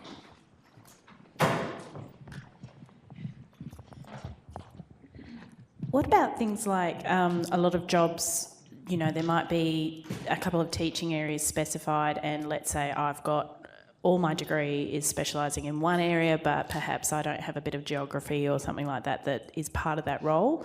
Is it still worth applying, or is it look at only roles that have your teaching areas? No, it is worth applying if you can build a case in the very short amount of time that you've got, or space that you've got. But if you can step right outside that, if you're a specialist physics teacher, please don't apply for a junior primary job, because that's the sort of thing that clogs up the system. But if you've got certain skills or certain experiences that you can relate to the position that you're applying for, or the school, by all means. For example, if you're going to undertake language teaching and you had during your studies done some study in history or geography, but it wasn't a specialist area, that would still have some carriage by way of being able to teach in a junior secondary school setting in terms of carrying a load for history, geography or alike. So always fully explain what studies you've undertaken, even though it's in your transcript, which are appropriate to the position that you're applying for, because that doesn't mean to say that if you don't carry it as a major that you'd be ineligible. You also don't know what other applications we're going to get and what experience they have. So if a school's looking for 2 particular specialties, they might only get applications with people with a big strength in one and not so much in the other. You are teachers, and depending on the year level, you should be able to teach most things. Just from our perspective, before people are placed into permanent positions, we always check qualifications according to the job that you've applied for to ensure that you do match the position. I mean, if you're a junior primary person applying for a secondary, it's unlikely you're going to win that position, even though you might have a great personal statement, for example. It's got to be relevant. Your qualification's got to be relevant to the position. All right. I am conscious of time because I know some of the panellists have to get going. But if for the others, if you don't need to speedily head off, we will be having lunch. It is an opportunity for you to chat to them and a few of the other people that we've got lined up, which Philippa might just add, and obviously the Flinders staff here. Before Philippa just talks about the lunchtime session, I just do want to say again, thank you so much to all the panellists for coming in. It's always just so good to hear directly from your views. You're obviously currently out there in the industry, you know what's happening, you've seen what to do, what not to do, and it's just so wonderful that you take the time to share your knowledge with our students. So if we could give them a round of applause for taking the time to do that. Thanks for coming back after lunch. I hope you enjoyed the lunch. Credit Union SA is very generous and supplies that, so that's really lovely. Now I'm just going to do a very short overview about resumes and a touch on cover letters. So as I mentioned earlier today, the Careers Service works with your lecturers, but also separately outside of topic, we schedule workshops to go over this sort of thing. We have space for you to practice interview skills. We have some tools that I'll show you online that you'll be able to use. So there's lots and lots of support available for the whole application process. We do check your resume and cover letter if that's what you'd like, but that's, I guess, not the only thing that you could access through the Careers Service. And while you're on placement and while you speak to your lecturers and tutors for the rest of the year or the rest of your time here at Flinders, also use them as well, because they're a great source of opinion, because as we know, every reader that's going to read your application at different schools or for different roles is going to have their own opinion of it. And that's, I guess, where it is a little bit harder. We can't say definitely this is the way, because just from this morning we heard all the different systems and there's different things that you need to consider. So just talk to lots and lots of people, as many as you can. Career Hub is the central place for the careers services and resources. So I'll go onto that live in a minute, but that is where you can book your appointments. We advertise jobs. You can get our resources, join the Horizon Skill Development Program, gain a mentor, do extra work experience, all of those things you can find out through Career Hub, and that's just on Okta.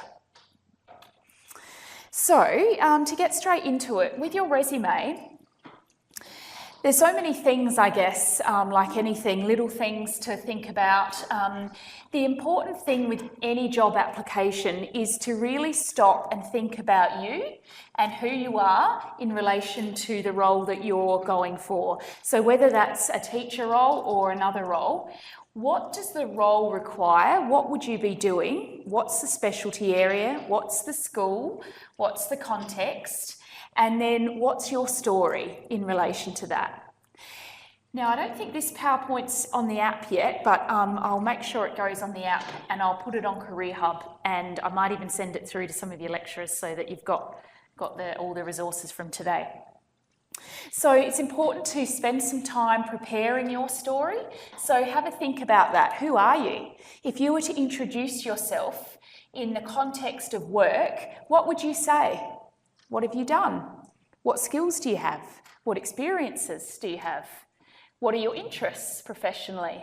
What are your interests in life that might link to your professional role, to that school, to that workplace?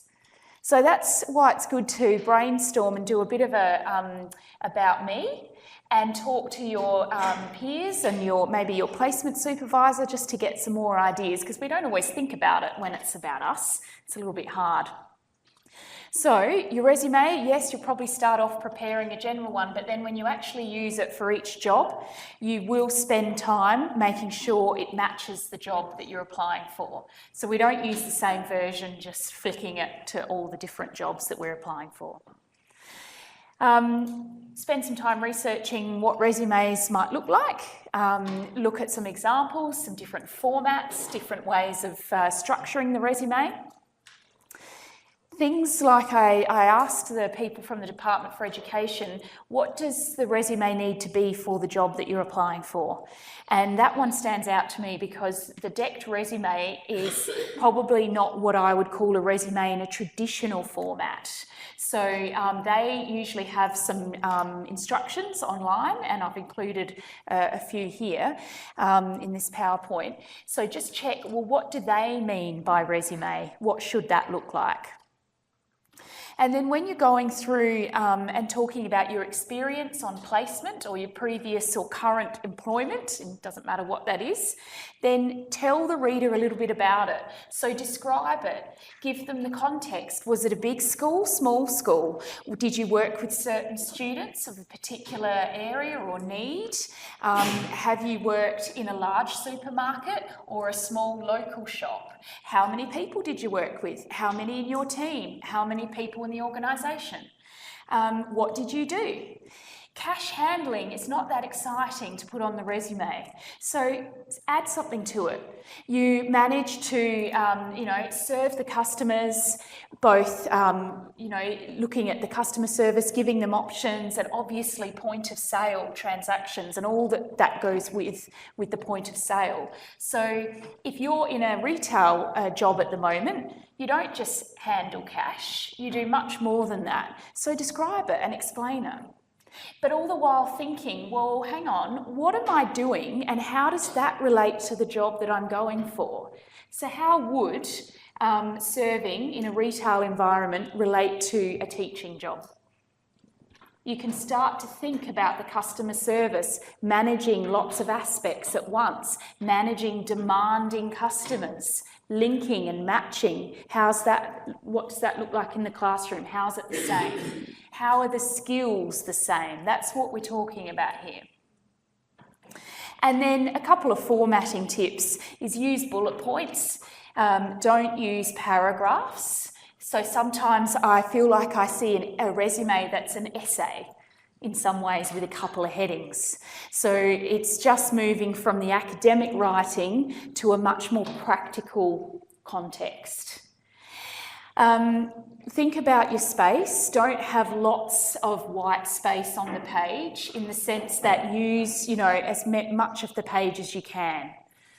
And don't include things like your date of birth or a photo, and things like marital status and all those. They're in the past now. We don't include any of that real sort of personal identifying information.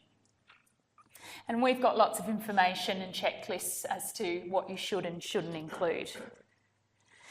Now, this is for the Adelaide Australian context. If you're going overseas, maybe that could be different. Each country's got their own rules, but the same rules apply. You need to look at what's being asked for and what are the requirements. So when you're preparing your resume, I've talked about what's your story, why you. So really think about, well, what are you involved in at the moment? What have you done in the past? Not just employment, but your volunteering, your committees, your community involvement. There might have just been small bits along the way. That's great. Maybe you could group them together under a separate heading if you don't feel that you could list, you know, sort of for 2 months and then 2 months and then 2 months. Group it together if you can. Think about ways to make it easy, succinct for the reader to just get to know you a little bit. That's what it's all about. We've got lots of templates and examples on Career Hub, and I'm sure you can Google and get some more. So I wanted to spend a few minutes on the summary or the career objective. You might see that a bit, because this is actually applicable not just to your resume, but to the cover letter, to an interview, to maybe some of the personal statements that you might have to write. So when we check, when we read a lot of the applications, I get a lot of this. I'm currently studying a Bachelor of Education, Early Childhood, and a Bachelor of Health Sciences at Flinders University, which I will complete at the end of 2018. I've had the privilege of completing 3 placements during my degree and love working with children. Managing a full-time study load, part-time work and volunteering have given me strong time management skills. I look forward to contributing my skills and experiences in your school. So who is this person? What do we know about them? They're a Flinders student. They're finishing this year. They're doing the double degree. They've done some placements. Anything else? They happen to be very good at managing their time because they've had to work as well and do some volunteering. But who doesn't, if you think about it? Everybody's got lots of things on. So it's not really telling us anything, any specifics. This could be a lot of students doing a degree, and your resume will tell them the real specifics about when you finish and which uni. So you don't have to waste this space explaining. So think about, you might just turn it into, you know, currently completing or graduate seeking an opportunity in, things like that. What would you put in this for you? How would you actually introduce yourself to the reader? Because they're going to spend 2 seconds looking at this. What would you say? Just take a minute. What have you got that you could put in this paragraph? From the other point of view,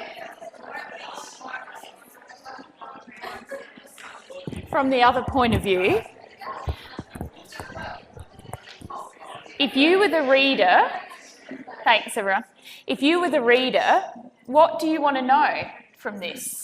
I'd like to know a little bit more about where the placements were, and I'd like to know, where did you work? What volunteering did you do? Because I could read 400 of these same paragraphs and they're not giving me the person or the teacher. What's going to make that teacher special, or whichever other role you go for? A paragraph like this be in the cover letter itself, not on the resume, so why would you put it on the resume? Yeah, it's common practice to have it at the top of the resume. You don't have to, but it's common practice to have a bit of a summary statement. Yeah. But again, that's personal choice. Your resume is yours. And that's why I like to do this, because you can use it in your resume, you can use it as your introductory paragraph in your cover letter, you can use it on LinkedIn, you can use it in an interview when they say, tell me about yourself. So it's the same concepts across all application parts. So I had a little bit of a play. You could add a little bit more. We know a little bit more about this applicant. As a final year early childhood health sciences student with 2 years employment in childcare, you might like to say where, depending how much space you've got. And a can do for kids volunteer. I have a particular interest in working with children who have long-term health or medical conditions. So you could start to actually say what you're interested in, linking your background. During my placement at Southside Early Learning Centre, I used my specialist health knowledge to implement a project further enabling children with limited mobility to participate fully in activities such as, and then you can put in all the bits, I was just doing a general one, because you can put in the specialist knowledge that you do have or the project areas that you're interested in working in. I'm excited about the focus on at, particular place, Kids Are Us. They might have a certain area that they focus on, or a specialty. Some schools are specialty schools, aren't they, in particular areas, or in the junior primary or whatever it is, and can offer this to that school, childcare centre, or other organisation. So, I'd probably keep, if this was mine, I'd probably keep working on this bit and just finalise it and add in a few more, special particulars, I guess. But you can start to see that it gives us a little bit more information about the applicant. What we have is a resume checklist, so you can go through and just make sure that you are including everything that, generally speaking, organisations like to see, or that's the norm, I guess, considered best practice. Professional memberships, I'll just touch on that. If you haven't already, there's a huge list of professional associations on the Flinders Uni website, and it would be great to join. So it could be in a particular subject area, geography teachers association, or the primary school association, or special ed, or whatever it is. There's lots and lots, and while you're a student, they're usually free or low cost, so that's great. If you've already joined, fantastic. If you haven't, that might be an action to do that. Can I just see who's already joined? Because I know a few have already, because I see them on the resumes. Yeah. So the associations hold events and workshops and different things. So it's a really great place or point to meet people in the area that you're interested in. And I guess with your details on your resume, such as your experience, just remember that it has to list the current first, rather than starting with the furthest, the one that's the oldest. So you list what you're currently doing, the details of your role and where you work, and then dot point some of the things you do. And as I was saying, just describe some of those things. Pop some numbers in, whether it's number of children you had, you worked with, or number of customers you served, or numbers within a work team. Give the reader a bit of an idea so they can imagine it in their head, what it might look like and what you did. And education, same again, you'll put your current first. But if you've also done some TAFE certificates or other PD that is more of a training that you get a certificate, pop that underneath as well. And then if you want to list some more recent, maybe just the 2-hour workshop type professional development, that can go under a separate section under professional development. And as I guess with teaching and education, it's so important to show that you're doing, keeping up your learning. So you probably end up adding to that as you go along quite a bit. This was the decked resume. It was from last year's resources, so we'll just wait and see what they've got for this year. But I think the panellists confirmed that in the session earlier, that when they say resume, they're not really looking for the traditional looking resume. They would like you to focus on things that weren't included in the online application. So just be a little bit aware of that. I'd probably still have my name at the top just because I hear principals say they print it out, so it might be handy. But again, I guess we can't really say 100%, for this school do this or that school do that. As we heard, it's probably one of those that you have to just see the context and make a decision. So just check what their requirements are. And then with TRT, have a think as to, again, how you're going to approach schools to do some TRT. And in this case, I'd probably keep your resume fairly short and make it quite practical. So the person reading it is going to be looking for someone to come in, short-term and short notice. What do they need to know? They need to know your contact details, when you're available, what subject or year levels that you specialise in, maybe others that you're willing to do, and look at how you could find that TRT work. So later in the year, I usually schedule a session on doing how to approach work for getting relief teaching. And, you know, we talk about contacting the schools directly and asking them what's their preferred process. So maybe ask your placement school as a starter. DECT has some cluster schemes, I think that was mentioned. We've heard from Switch in the lunch break, and then check if you're early learning or early childhood, just check what their requirements are. So with the resume, just to finish off, just remember to apply sort of, well, who, what, where, when, why, what you did or what you're doing. Think about some numbers where possible. The reader's going to be reading hundreds of applications, so make it a little bit personal for them, make it interesting for them, make it easy for them. And as I said, we've got lots and lots of support. I'll just show you Career Hub and touch on a cover letter. So when you look at Career Hub through Okta, you'll see all our different areas. And when you go into the resource area, we've got all the different sections. You'll see cover letter, see some general tips and some templates. And one is, I mean, these are general, but the process is the same and the idea is the same. So the general one is a bit of an example about setting it out in paragraphs and what that might look like.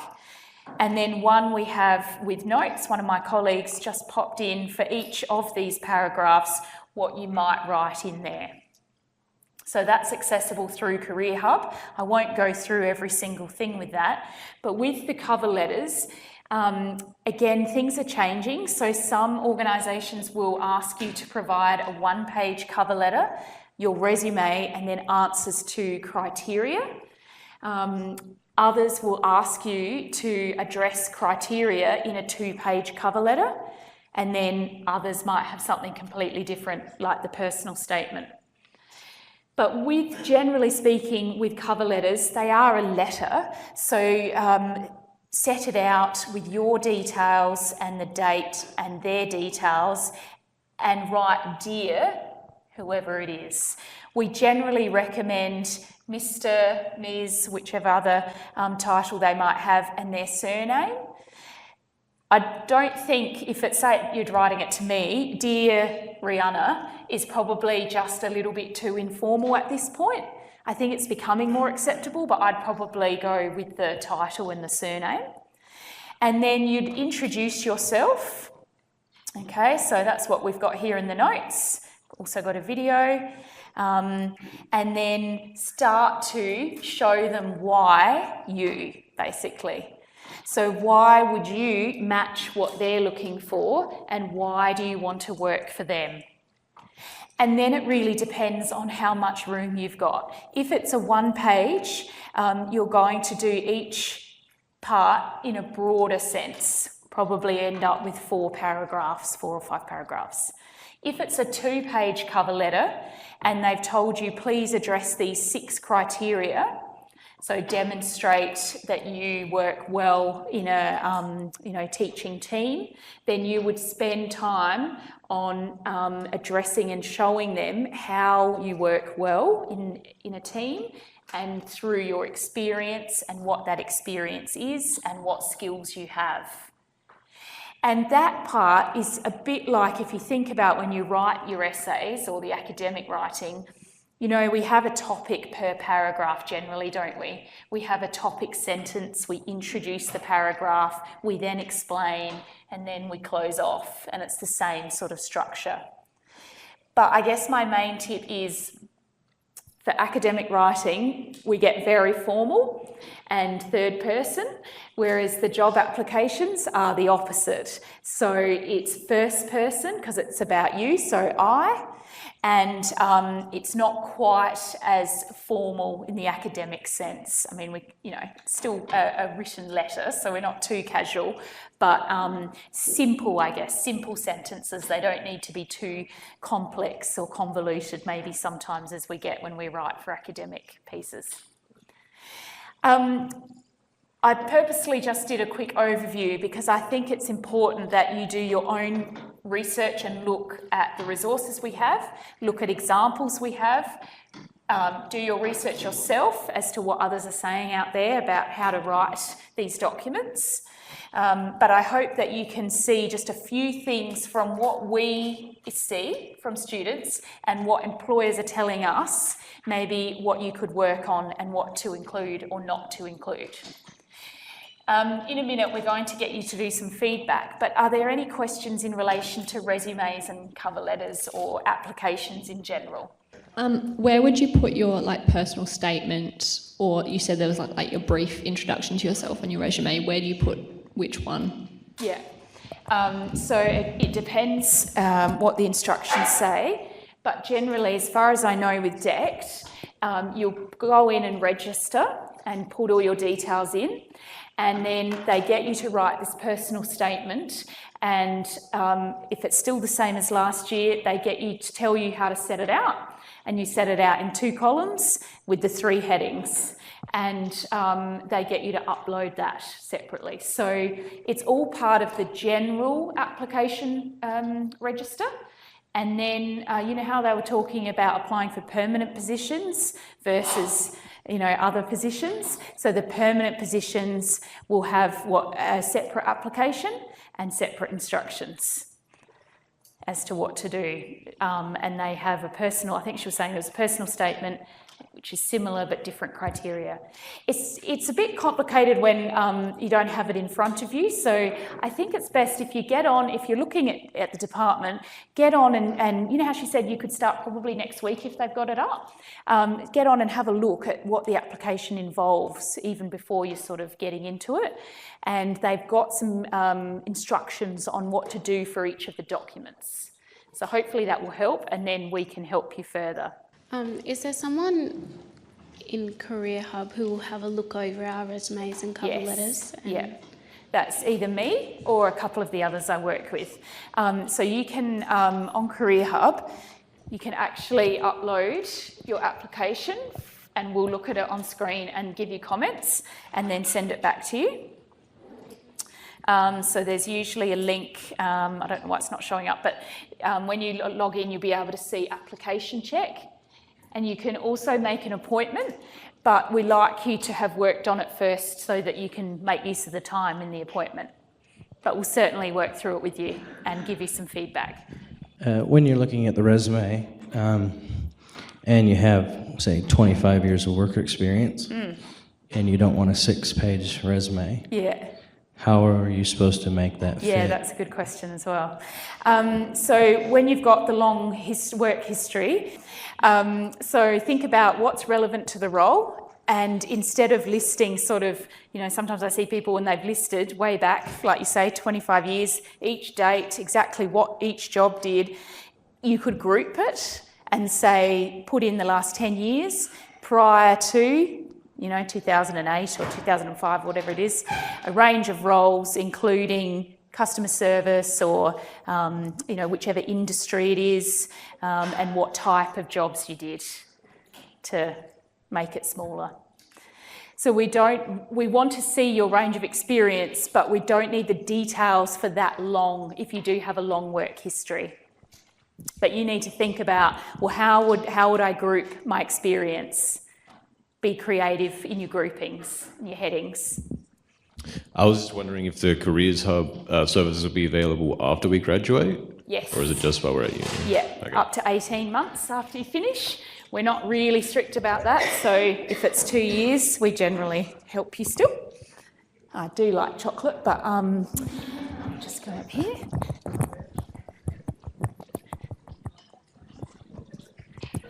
Thanks. I just had a question in regards to listing non-education work on your resume. Yes. So should you list all the duties you've had that don't necessarily include education work? So like if you're working at Macca's or something, would you include that you're preparing food, or would you just have what's kind of the skills you've learned that would help in an education setting? Yeah, I think that's a good question. So Yes, again, depending on the type of role you're applying for, because I don't know what teaching you're thinking about, but preparing food could be still useful if you end up teaching and say primary and you do some food and nutrition, and obviously if you're secondary in that area, it still shows an awareness of food standards and hygiene and following procedures. So I would be tempted to include it, particularly depending on the context that you're applying for. My question is just in relation to resumes and cover letters.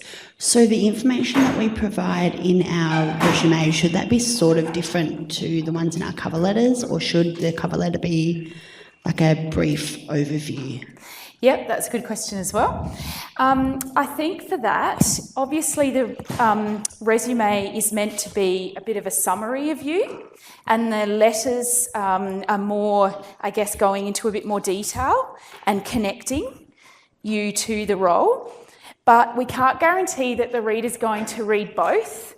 So don't assume that if you have it in your resume, you don't need it in the cover letter. I would pretend that they might only read one document.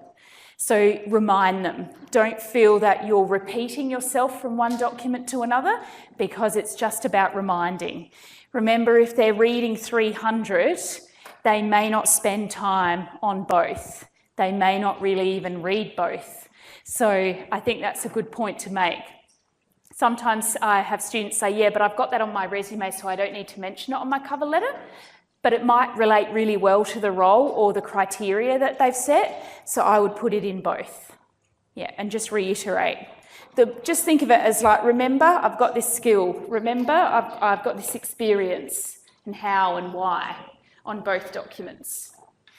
I'm conscious of time. I'm happy to stay if you would like to keep talking about any of this sort of thing. I'm also conscious that it is a bit confusing at this point, because there's all these different systems and different organisations you're applying for. So don't be afraid to ask questions to anyone involved in the process. So whether that's the department, whether that's us, whether that's your placement supervisors, any other teachers at the schools. If you're in a Catholic school, take the opportunity to ask about Catholic Ed and those sort of things. We're going to keep having events throughout the year, so later in the year we'll put on some workshops again to go over the application process. We're also going to try and get some more leaders, principals or directors in to try and do some interviews for next year. So look out for any of our communication around that. I wish you all the best in your placement or whatever you're doing next term. Thanks everyone for coming.